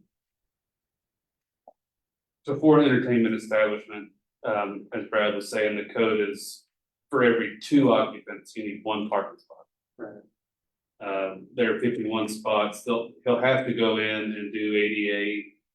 Because it will be, if he advertises it as a business, which that's the intent, if approved, he'll do ADA parking, so.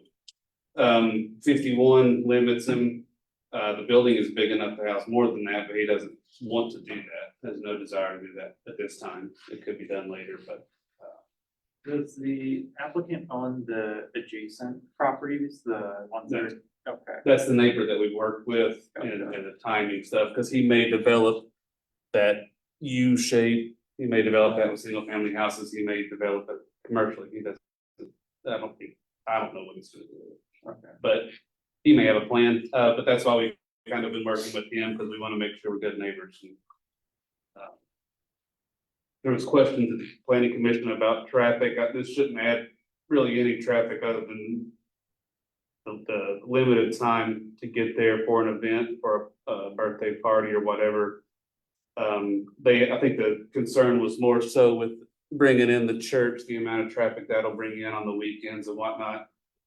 And Meridian probably up there needs maybe to be widened, or I don't know. Do you have additional questions, comments from Deb? Are we ready for a motion? I guess, do you guys feel assuaged knowing that there's a different owner surrounding this property, and that's not all gonna be overflow parking or it's not gonna become a giant parking lot? Well, he has enough space at the venue. He could go to, I guess it would be the east. Yeah. And he can make more parking. And now if he doesn't want to do that, I think that, I just like to see the number limited to, for the facility to accommodate the amount of traffic that you're bringing in. If he wants to have parking for 300 and he has enough spaces, that's fine. I don't have any problems. I just don't think that, young kids on bounce houses should be drinking. If that's all they're gonna be doing.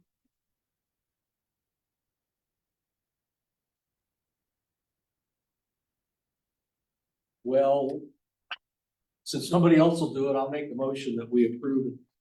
Second. As written, and with the time change that has already been negotiated. Set a second by Second. Brian. Okay, thank you. All right, now we're ready for a vote. All in support of this motion? Aye. All right, anybody against the motion? No. It looks like it passes 6-1. Great. Yeah. With that, we can move on to our next planning, please. Item number 9. While he's looking at it, I just want to make it clear, the only reason I voted aye is because I couldn't find anything golden rule deposit there.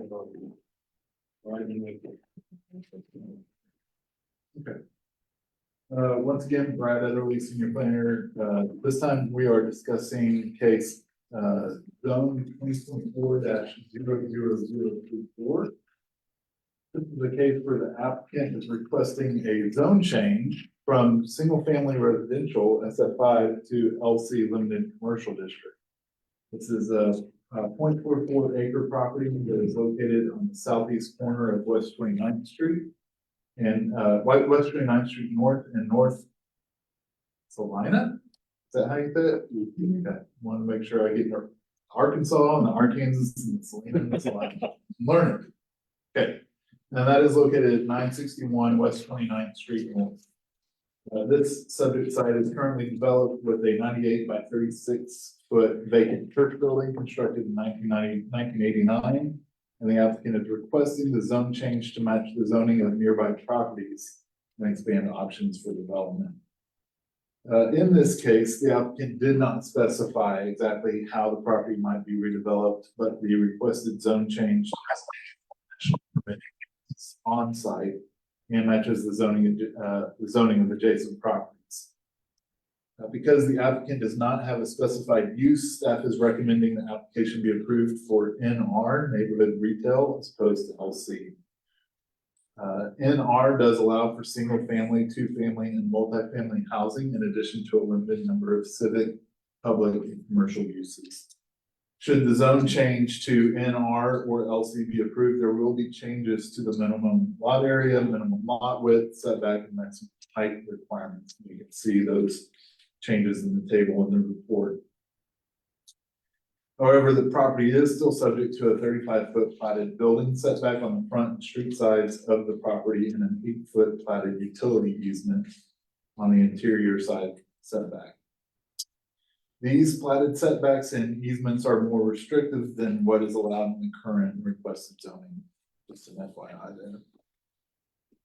Should the zone change request be approved for either NR or LC, there will be compatibility height and setback standards that will apply.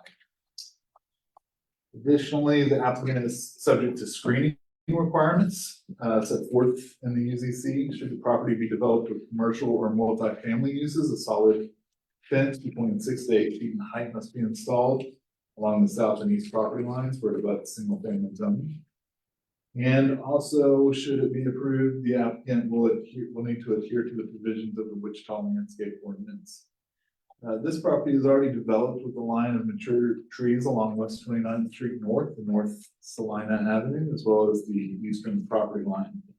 Should the property be developed with commercial or multifamily use, the applicant will be required to install additional landscaping to the south, where it is adjacent to a single family house. The character of the neighborhood is low-density residential with limited commercial options at the intersections.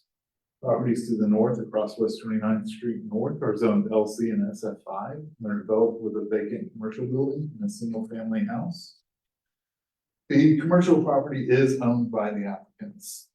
Properties to the east and south are zoned SF5. The property to the east is vacant, and the property to the south is developed with a single-family house. Property to the west is zoned LC and is developed with a restaurant. And similar development patterns do exist nearby at the intersections of West 29th Street North and North Woodland Avenue, West 29th Street North and North Coolidge Avenue, and West 29th Street North and North Arkansas Avenue. And all of those properties are zoned LC and surrounded by properties zoned SF5. The site was platted on June 16, 1965 at Block 1, except for the south 115 feet of Block A of the I don't even know how to pronounce that addition. I don't know if that's a typo or what. Anyway, and there are no zoning cases associated with this property. The site has access to West 29th Street North, a 4-lane arterial street, and North Salina Avenue, a 2-way local street. And the site is served by all municipal services. Wichita Transit stops 1/2 mile southeast of the subject site on West 26th Street North and North Woodland Avenue. I don't know if you can scroll down to the future growth map. there. So the requested LC zoning is in partial conformance with community investments plan. The future growth concept map depicts the subject site as appropriate for residential uses, and the LC zoning allows for residential uses that would be in conformance with the future growth map. But commercial development would not be in conformance. Properties of a similar size located immediately north and west of the subject site are zoned LC. However, with proximity of low density residential uses, the expansion of LC uses in the area could increase use compatibility issues. So permitted uses within the NR district would be more compatible. And the requested zone change is in conformance with the Wichita Places for People plan. Strategy 6 of the plan aims to encourage infill and redevelopment that's contextual to the environment in which it is occurring. So while 2 other properties at this intersection are zoned LC, they are developed with a 5,000 square foot bakery and a former warehouse building, and a 1,740 square foot vacant building. And our zoning allows for uses on site that are similar to the current surroundings. If we can go to the site pics. Looking south towards the site and then looking north away from the site. And then looking south away from the site and looking west away from the site. And I think we have 2 more, 1 more, yeah, 2 more. This is looking east towards the adjacent property to the south. And then this is looking east towards the site. So, planning staff does recommend that the request for LC limited commercial be denied and a zone change to NR neighborhood retail be approved. This is based on the golden rules. I can stand for any questions. I do not know if the applicant is in the audience. I can tell you that the original applicant has since sold the property to a church, or to I believe to a church entity. And so they are still pursuing the zone change, and it was all done. We did get written communication from the original applicant that this is the plan going forward. So we don't have any heartburn about that. So they want to change the zoning, but they don't know why. They don't know what they're. Well, I think they just want to have options that they don't have currently. And so they wanted to go LC. But we as planning staff, because we don't have an idea of what they want to do, feel that NR is the better zone change. And there's currently a church sitting on the property. Correct. And it is now owned by a church group. Different church, yes. Okay. Do we have any idea how long that church has been vacant? That is an answer I do not have. It's been vacant for quite a while.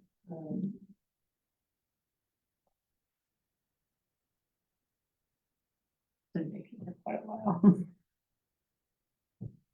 Many words. Does the applicant know about the requested for the proposed change to They NR? didn't seem to have any real issues with that at the planning commission. So, yeah. I guess I'm just maybe others are also having this. I'm struggling to weigh this if I don't know what their plan is. Where there could be something in the neighborhood retail that does in fact have a great deal of impact on nearby, but they could also just completely leave it as if it's a church and they just have the zoning for whenever they sell it. Yeah. And that's why we recommend, I mean, we do the homework. All cards on the table. This is not my case, so I'm not as familiar with it, but it's been reviewed extensively by the planner plus management of the planning team. So it's not something that's taken lightly, and so that's why we recommend a little bit of down zoning from LC.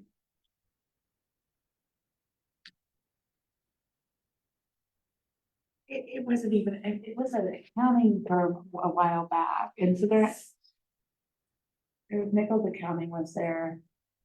And it is very odd, and I don't know, like, where I struggle is that can 29th Street support much more traffic than it has? I mean, it says it's a 4-lane, but it's really a 2-lane with the center lane, right? And so depending on what they're putting there. And I can tell you, neighborhood retail is designed specifically for retail in neighborhoods, if that makes sense. I mean, it is designed to not have huge amounts of traffic. This isn't gonna be like a box store or anything like that. It's gonna be Right. a, you know, boutique shop or something like along the lines of what is appropriate for this particular lot in this particular part of town. Okay, if I'm misremembering, but did you say that there are similar neighborhood retail that are zoned, one's a bakery and the other is empty? It's an empty, A yeah. lot of empty building, I'm so sorry, there's a lot of empty buildings right around there, and then what is there that isn't homes is like a tire repair shop, and then. There's been a lot that's kind of been in and out of that area. So could it be, where they sell vapes and CBD? You know what, I would have to look at that, I can, if you give me a minute, I can take a look and see what's allowed in the neighborhood residential. Or neighborhood retail, because, that would be probably considered just general retail, so it's very possible that that could be, something that would be allowed, so. Just give me a second, and I can. There is a liquor store, right? I mean, Right, so there's it's a not like liquor it would store. be. Already. Right. So is that, I'm trying to figure out where that's at. I'm familiar with the area, but is it between Arkansas Avenue and the river?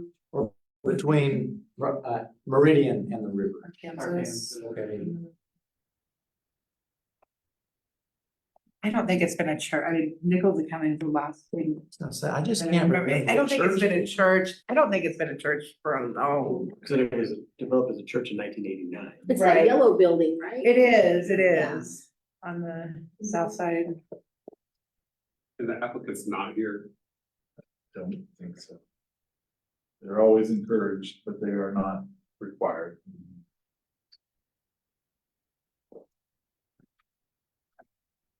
Was it somewhere close to the old Abe's Club? Yeah, kind of across the street and a little bit. Across the street from where that was? While Brad looks at that information, is there any other questions or comments from the public? Because we don't have the applicant or agent here. With that, we can bring it back to the DAP for additional questions, comments, or a motion. I'm curious if planning commission has seen this.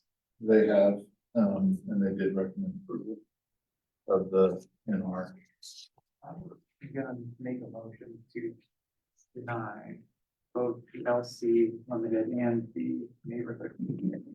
I would second this motion. Was that a motion for staff recommendation? You want me to- That's a discussion. Yeah, What's the basis for denial? I think that based, looking at our golden rules here. It's not in complete compliance with number one, about the zoning uses and character. It's a little bit squishy, I think, to be a hard yes for me. The suitability of it, we don't know the suitability, and so we have to zero that one out. Detrimentally affecting nearby property, again, that's it really depends, and even if you haven't had any insight from the neighborhood as well too, so we can't say, oh, a 5,000 square foot baking facility is no big deal, if it's something similar to that. Or if it's another, tire repair shop, you're like, well, I don't want that, we already have 3 of them. Property's been vacant, it's been vacant a while, but it has new ownership, we don't know their plans for it, going back to one of my main problems with it. Hardship based on the applicant, if this church group intends to use it as a church, it's already a church. And so if they just want this for their own peace of mind, that's not exactly a hardship put upon them. Partial conformance with the comprehensive plans, if I remember correctly, and community facilities, maybe the road can handle it, but we're still, again, not in the clear. And then recommendation, I am going against the recommendation. So my reason for it is beyond that, as I look through the possible usages of NR. It's too expansive to suit me to be in a residential area like that. Okay, so we have a motion on the table. Do we have a second? I mean, I have a second, second, yep. for denying both LC Limited and the neighborhood retail. There's the rules by which we're bound to comply, there's just not enough answers. With that, do we have, we were ready to go ahead and vote on this? All in favor of the motion to deny? I All right, can I see, by show of hands? All right, we have all for the against the motion? All right, it looks like it passes 6-1.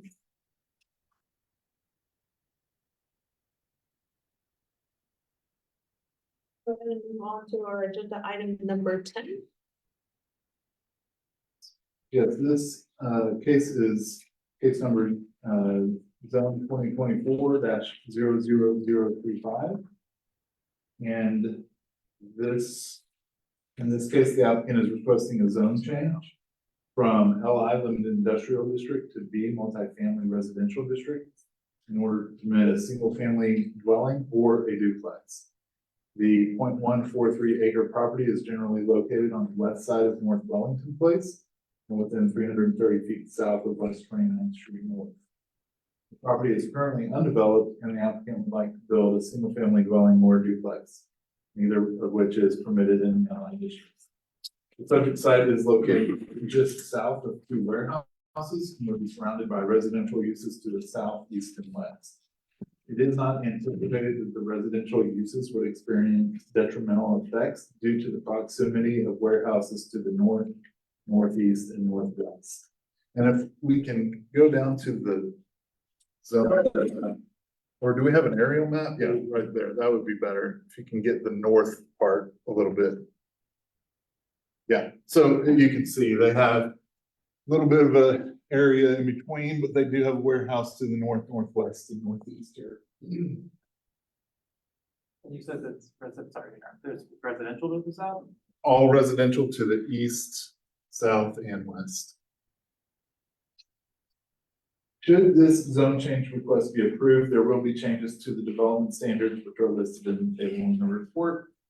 Compatibility, setback, and height standards would not apply because the site abuts the LI district on the north, west, and south property lines, and the B district to the east across North Wellington Place. Based on the subject site, the size of the subject site, the applicant would be able to place one duplex on the lot.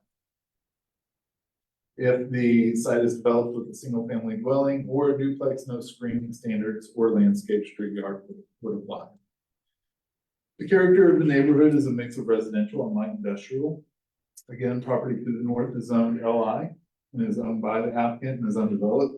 Properties to the north and northwest of the neighboring lot to the north are zoned LI and are developed with those warehouses. Property to the northeast is zoned GC, General Commercial District, and is developed with that warehouse. Property to the east is zoned B and is developed with a single family dwelling. And then properties to the south and west are zoned LI and are developed with single family dwellings. On March 1st, 1932, the subject property was platted as part of the Montrose Park addition, and there are no other zoning cases associated with the site. Subject site has access to North Wellington Place, a two-lane local street without sidewalks. All city services do serve the site, although service lines would likely need to be placed to serve the site. Wichita Transit serves the site on North Broadway Avenue, halfway at the mid-block between East 29th Street North and East 28th Street North, which is approximately 1/5 of a mile as the crow flies from the subject site. We can scroll down to the future growth map. Yep. So this is in conformance with community investments plan. The site is deemed appropriate for residential uses, which reflect the full diversity of residential development densities and types typically found in a large urban municipality. So either a single family dwelling or a duplex development are appropriate uses for this area. And as far as locational guidelines of the plan, under the heading of development pattern, guideline 2A encourages infill development and maximizes public investment in existing and planned infrastructure and services. And the applicant's request would fulfill this locational guideline. The requested zone change is also in conformance with the goals of the Wichita Places for People plan. The requested duplex partially aligns with strategy 5, provide a diversity of housing options to attract new residents and allow existing residents to remain in the established central area. Still, the request is not out of character with the neighborhood, with B zone lots to directly to the east. And the request aligns with strategy 6 to encourage infill and redevelopment. Again, adding a single family or duplex to this neighborhood is not expected to adversely affect the area if we can do that. Like this. What is B? B is multifamily. Brad, before we move on, can we go back up to the growth map real quick? Sure. I found this on the last one. What is land use Muhammad? On the very bottom? Oh, that's one of our new planning texts. So he's doing the maps. I'm not exactly sure how he got his name in the map. But, he's been here for about a month, so. Okay. I'll tell him hi. Yeah, put a little box on there that says hi. Yeah. So this is looking west into the subject property. It's vacant. This is looking north away. You can see the small warehouses. And then you can see across the street, the residential, and then south away from the site is also residential. So based on the information, staff does recommend approval of the request, and this is based off the golden rules as well. And I can stand for any questions. Has the site always been vacant? Again, I don't know it. There's just no way to tell. Yeah.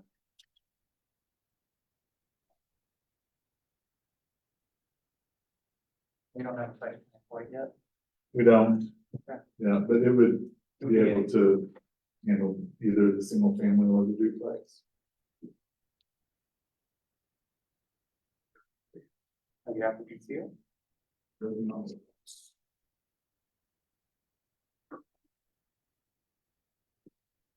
you have any comments or questions from members of the public? Yeah, that we bring it back to the DAP members for a motion.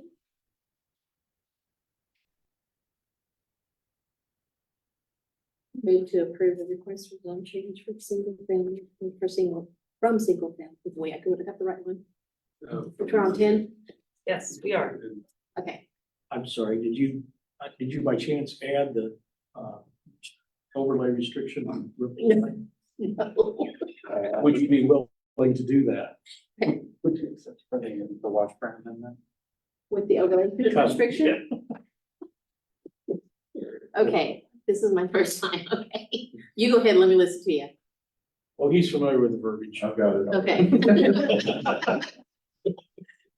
Forgot about that. Thank you. All right, do we have a motion? Do we have a second? I would second. That was Mark. Okay, thank you, Mark. All in favor of the motion? All right, any against the motion? Looks like it passes. It's approved 7-0. Now we can go ahead and move on to our next and last meeting for tonight. Yeah, I'm gonna be hoarse by the end of this. Okay, this is case zone 2024-00036. And this is the applicant is requesting a zone change from TF3 two-family residential district to LC limited commercial district for a 4.64 acre property located on the west side of North Main Street and the north side of West 9th Street North. If approved, the city of Wichita intends to construct the multi-agency center, otherwise known as the MAC. The subject site is comprised of 2 zoning parcels. The eastern parcel is owned by USD 259 and is under contract to be purchased by the city of Wichita and is developed with the former Park Elementary School and playground space. The west parcel, under ownership of the city of Wichita, is open space with a path connection to the school property. And I don't know if you can scroll down, but at least to an aerial, so we can kind of get an idea. I think probably most people are familiar with this site, but it's a large area and big project. So the MAC would utilize the existing school building while also constructing new building addition on the west side of the site. The MAC is intended to provide a one-stop resource center to be co-located with emergency congregate and short-term shelter. This would include winter shelter with over 150 beds, a 24/7 concrete shelter, case management services, and rapid rehousing services. Based on the description above, the use of the property for the MAC falls under multiple land use definitions, including general group residence, hotel motel, and general office. In order to accommodate the requested land uses but maintain compatibility with nearby residential uses, the applicants proposed the following protective overlay number 437, which limits the number of uses within the LC district and prohibiting the majority of commercial uses. Though the PO prohibits a wide range of commercial uses, it does permit additional residential, public/civic, and commercial uses that the current TF3 district does not permit. Some of the permitted uses were included on the list, as it is unknown at this time whether they would be needed in the future based on potential services or operations of the MAC. The attached list delineates which uses are currently permitted in the TF3 district, which uses the proposed PO would be permitted per the LC district, and which uses the PO would prohibit in the LC district. The site currently has approximately 85 parking spaces. The following are the parking requirements for the stated land use classification above. The total parking requirement must take into account all land uses on the site and the portions of the building those occupy. And you can see those parking requirements in the report. Non-residential developments abutting or adjacent to residential zoning districts require solid screening, which can be accomplished with either a 6-foot screening fence, walls, fence/wall, landscaping, or a combination of the two. The majority of the north property line has an existing 6-foot wooden privacy fence, except for the east 135 feet. That portion of the fence will need to be upgraded to a solid screen fence. And the west property line will have to come into compliance with the screening standard. Any new parking lots along North Main Street or West 9th Street would require a landscape street yard with parking lot screening. New parking lots with 20 spaces or more are required to install parking lot trees at a rate of 1 shade tree or 2 ornamental trees per 20 parking spaces. Portion of the landscape street yard trees can be counted toward the parking lot tree count. Existing vegetation can also be counted toward the landscape requirements if the vegetation is within the property limits. Once again, compatibility standards for multifamily and non-residential uses would be applicable, and surrounding context properties to the north are zone TF3 and MS29 multifamily, and developed with a mix of single family and duplex dwellings. Properties to the east are zone TF3, NR neighborhood retail district, B multifamily district, GGO general office district, and LC. The TF3 zone property is developed with a single family dwelling. The NR, B, GO, and LC zone properties are developed with social service organizations and associated parking. Properties to the south are zone GC general commercial district, NF29, and SF5 single family residential. The GC zone properties are developed with offices and a TV studio. The MF29 and SF5 zone properties are developed with single family dwellings. And property to the west is zone TF3 and developed with a path. Farther west across North Wichita Street, properties are zoned LI limited industrial and are developed with manufacturing uses. In 2001, a request to vacate North Water Street was approved in order to permit an addition onto the school building. The subject site is platted in the following additions. Now I will let you see those in the report. Subject site currently has access to North Main Street, a one-way south paved arterial street with sidewalks on both sides. On the south side of the site is West 9th Street North, a two-way paved local street with sidewalks on both sides of the street. Access to the rear parking lot of the site is from North Water Street, a paved two-way local street with a sidewalk on the east side. And Wichita Water and Sewer are available. Wichita Transit is available within 2 blocks to the east along North Broadway Avenue and 1 block west with bus stops along North Waco Avenue. Let's Go to the future growth map.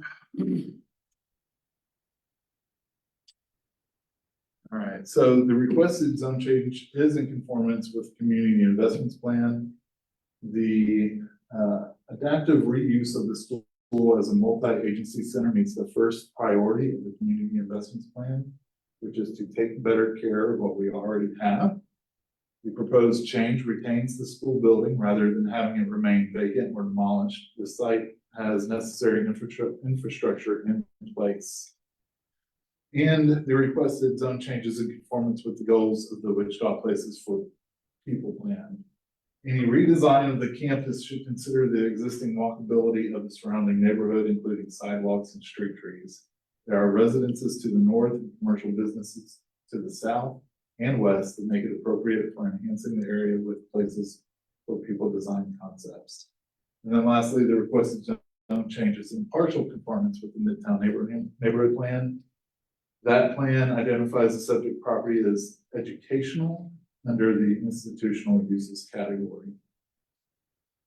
Goal 1.4 of the plan is to grow community leadership and involvement and develop lasting partnerships with area businesses, schools, churches, and other neighborhood institutions.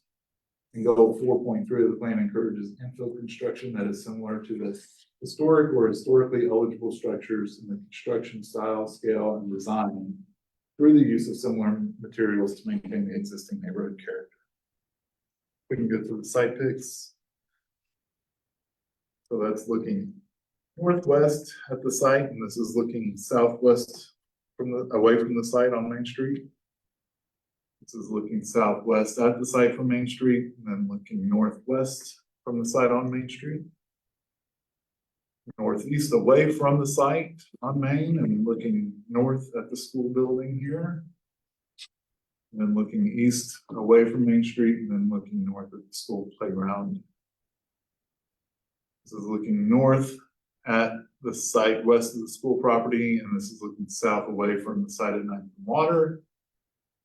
This is looking northwest away from the site along the bike path, and then looking southwest from the site at Ninth and Water. Yep, we got lots. Looking southwest from the site at Ninth and Wichita, looking northeast away at and away from the site. Then scrolling down, looking east toward the site, and then looking west from the site. Hopefully that's all. Nope. Looking northwest away from the site, southeast at the site, northwest away from the north end of the site, and looking southwest at the site from Water Street. Oh boy. Looking southeast at the site from Water Street. I need some water. From Water Street, looking northeast from the site on the Water Street, and then lastly, northwest away from the site on Water Street. Staff does recommend that the request be approved, subject to protective overlay number 437. And this is based off the golden rules. I can stand for any questions, but my knowledge will be limited. We do have another person from the city or applicants that can explain more about what's going to be going on there if you have specific questions about that. This is the first I'm hearing about an addition being built on the west side of the property. Can you go into more detail about that? Sure. Actually, it's not the first. Yeah. I've been to any of the public meetings. Yeah. Yeah, the project, can you go back to the aerial? Great. By the way, I'm Sally Stang. I'm the Housing and Community Services Director for the city and a major part of the development team for this project. Wrong project. Oh. There we go. There it is. There you go. Yes, there is an intention to build a second structure that actually runs parallel to this building here that would contain 75 total units, 50 units of studio housing, so with leases of 1 year, and 25 units of non-congregate shelter. Non-congregate shelter is used particularly for folks who may have issues related to abuse or have been in crisis and really can't live within a congregate setting, a barracks type or group setting. It is also deemed a more trauma-informed way of doing shelter to provide people safe and safety in non-congregate. It's a little bit more expensive than congregate, so this is really our first rollout for a non-congregate shelter design for basic shelter for the homeless. We see that often in our family shelters. So yes, that would be a 3-story building that runs directly parallel with this section here is the section that was built in 2002. Yes. What is there a current plan about the north border? There's been a lot of conversation about, a Sure. firm. I'm sure. Do you? Thanks. Yes, absolutely. So one of the things that we've been hearing from the neighborhood is the request to close off Water Street where it comes into that back parking lot. And right now we're having conversations about building a masonry wall, replacing the wooden structure as well as the chain link that last 135 feet. That will require us to put in an additional hydrant because we don't want to cut off the hydrant but from one side or the other, and actually build a drive that comes in off of Main, just north of the north building, just to have access to that back parking, which will be a staff parking lot. And thank you. I'm short. So yeah, right here we would have a masonry wall built. So, and I'm sorry to sort of belabor the point, it just is, I'm in the vicinity. What are the assurances that that's what would be done? You're gonna hear very soon as we can actually move forward with a purchase contract, because we're still just in an option stage.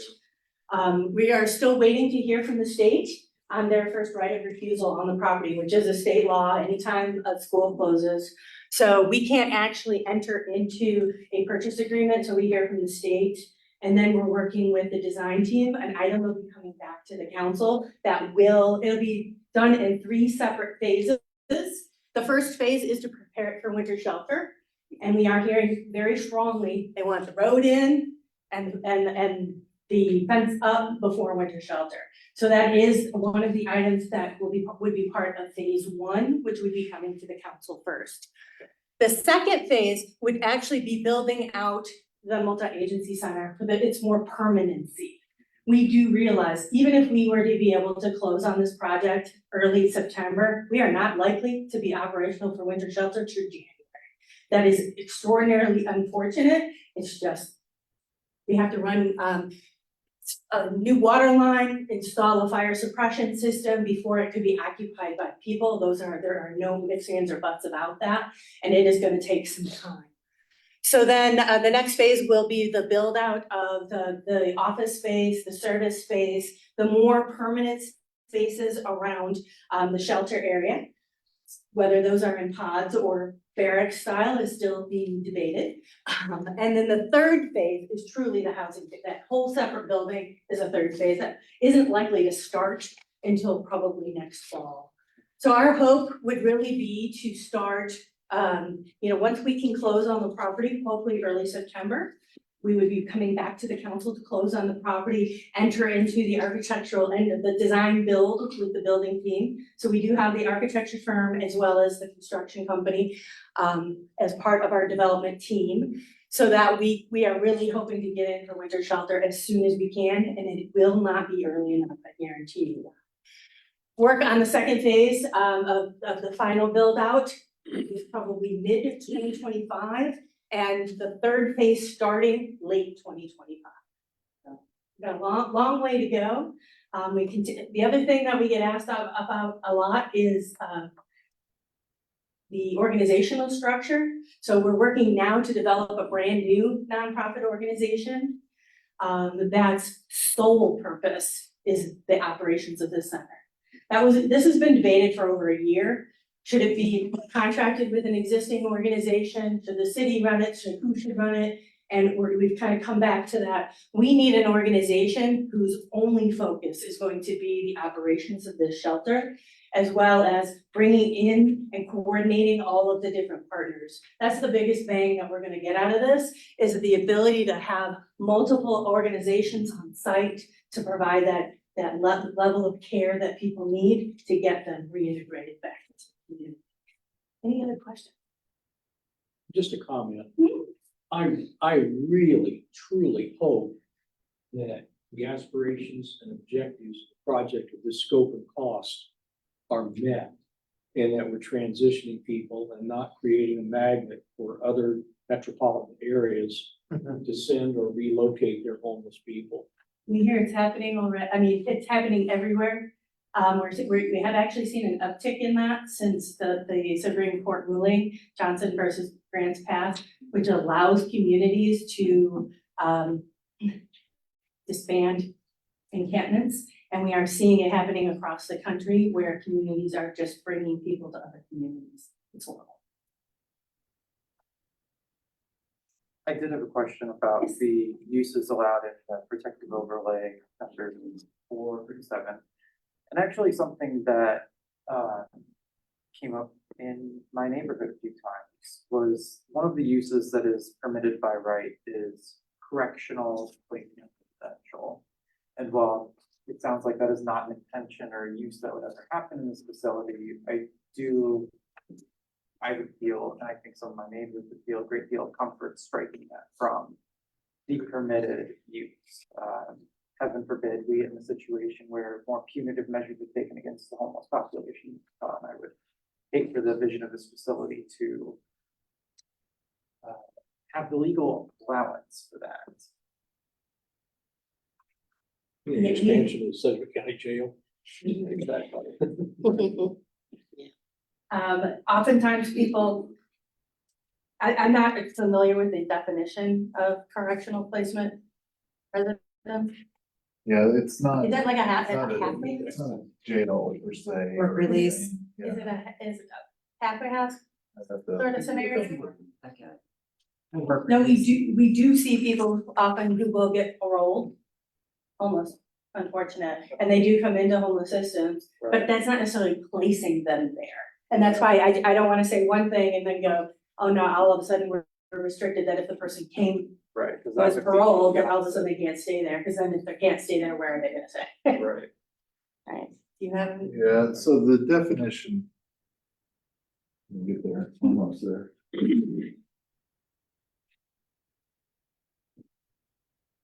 Correctional placement residence means a facility for individuals or offenders that provides residential and or rehabilitation services for those who reside or have been placed in such facilities due to any one of the following situations. Prior to or instead of being sent to prison, received a conditional release prior to a hearing as part of a local sentence of not more than 1 year, at or near the end of a prison sentence, such as a state-operated or franchised work release program, or a privately operated facility housing for parolees. Received a deferred sentence and placed in facilities operated by community corrections, or require court-ordered guidance services for alcohol or chemical dependence.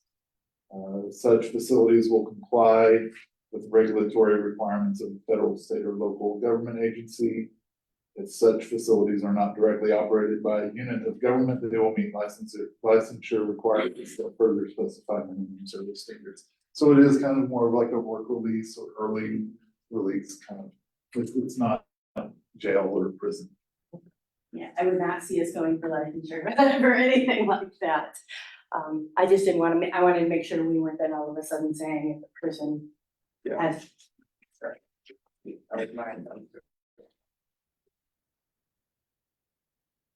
Other questions? Now we can open it up to members of the public. Do you have any questions, comments? So as a stakeholder, so my property that I have is currently to the north. It's 1058, 1060 North Water. Have two pieces of property there. The way the boundaries, the way they platted it out, it's kind of goofy. So one of the things is, as far as like what kind of, it goes back to what kind of guarantees do we have as stakeholders for the functional obsolescence that our properties are going to face, which is what we've gone back to before. As this goes in, the opportunity for me to be able to rent that multifamily home out will decrease, having the Mac Center right there. I'm fully supportive of a Mac Center, please don't get me wrong. And I'm not one of these people to say not in my neighborhood. However, it's everyone in that cul-de-sac will be impacted by that. In addition to, we now have the alleyway that runs back behind the property and the bike path that we continue to see problems on both sides. So that alleyway there and that there. So as overflow where if there's no space for them to go, so if there's no room at the end, where are they gonna go? I'd be very surprised if there was no room, just simply because the plan, although it's designed for hundred and 68 beds 24/7 in the regular sleeping areas, there is designed for overflow in what is now the gym as well as the library. That pushes that number way up beyond anything we've had. Last year, we had our max night for emergency winter shelter was 192. So when you combine those two things, you're at closer to 250.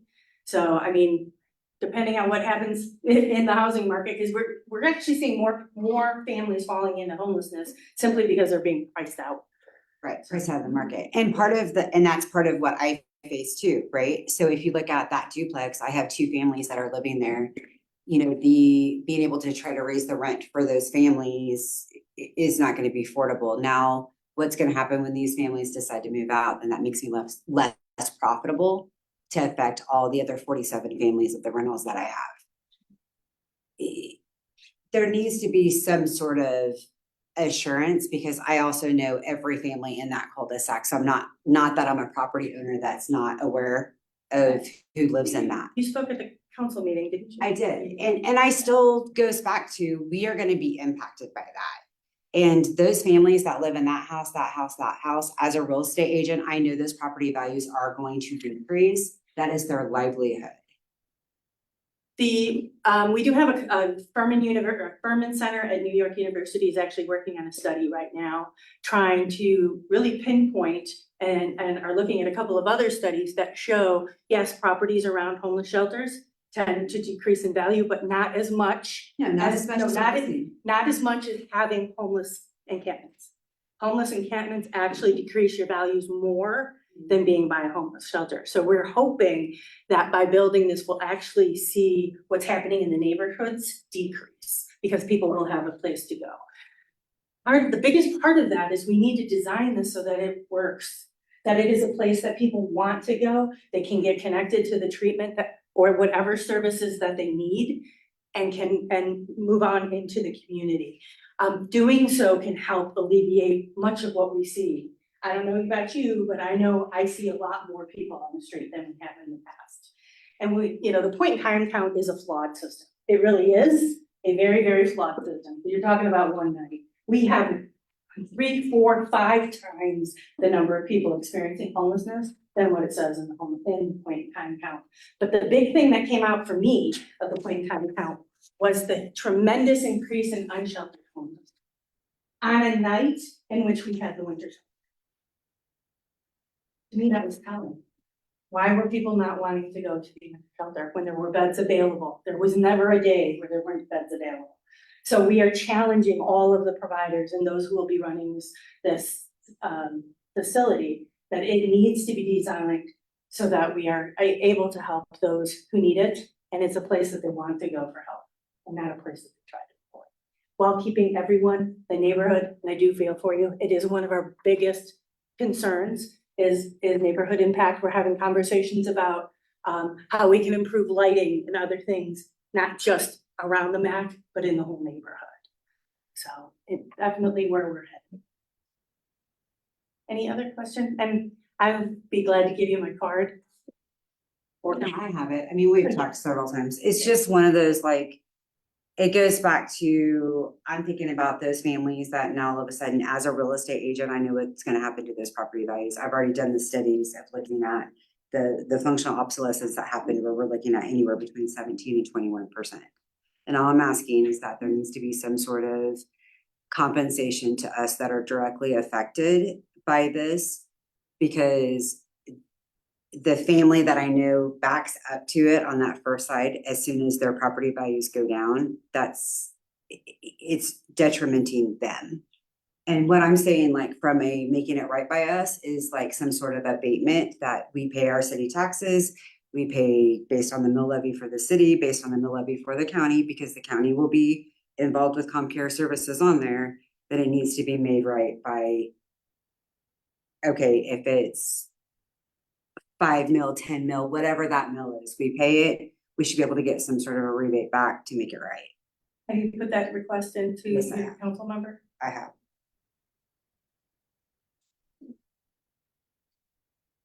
Thank you. Do we have any? This discussion goes back to our board members for comments, questions, or a motion. Any issue with striking the correctional placement? I'm sorry. Any issue with striking that correctional placement? It sounded like there was some services in there that would fall into there. I don't really understood it as much as correctional placement as a potential that some of the, I'm gonna call them occupants, participants in the program might have a correctional issue in the past, or maybe even active. But not that the correctional institute is placed there. That's I didn't hear that. Except for like a deferred sentence or Yeah. less than a year. It's just something in their suitcase they take with them. Yeah, and like, I think there's like court mandated, like drug and alcohol counseling. Those are Or grocery carts. Right. But, I subject to y'all's interpretation, but that did sound like there would be some overlap in communities MAC would serve, based on. With correctional placement. Not placement, that's why I'm not, I don't see us doing what he described there. It would even require licensure from what I heard. Well, then if you don't see it, then I don't see an issue with it. I had maybe understood it different. Well, I think the caveat is what you just said, the potential to acquire additional licensing that has not been approved. I thought that was for entities that were not government. Yeah. That were running If it was a private practice, it would require a license. It won't be government running it, it'll be a separate 501c3 running it. That help you a little? Yeah, it does. I mean, I'd be uneasy too if it was in my neighborhood.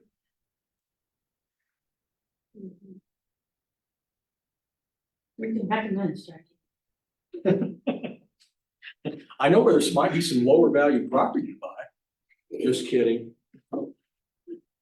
I would like to speak with you afterwards briefly about some of those reactions to potential participants. Well, it's one of those things, we don't know who's gonna run it. We don't know exactly what's gonna be there. We have ideas. We don't know where the funding's gonna be for the next 5 years. So imagine what it's gonna look like 5 years from now, and have a different administration in, or if things change from the council. There's just a lot of unknown variables at this. it's gonna be a masonry barrier. $300,000 masonry fund. The quote I'm getting right How high now. is it gonna be? I'm sorry? How high do you think? You know what? I don't know that off the top of my head, so don't want to quote you. Would have to be at least the 6 feet that's required by what they would require with the. Which is 6. Yeah.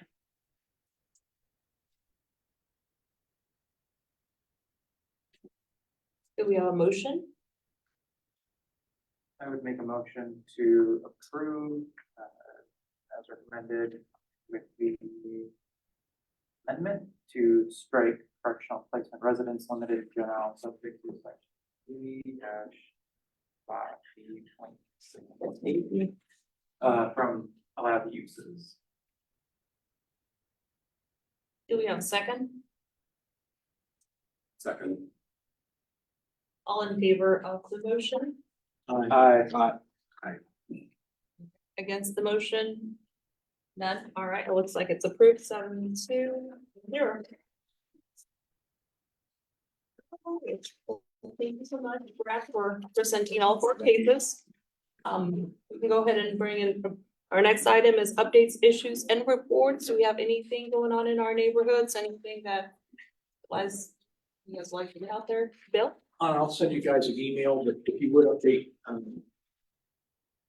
Councilman Ballard, the age-old property issue at 3601 North Avenue.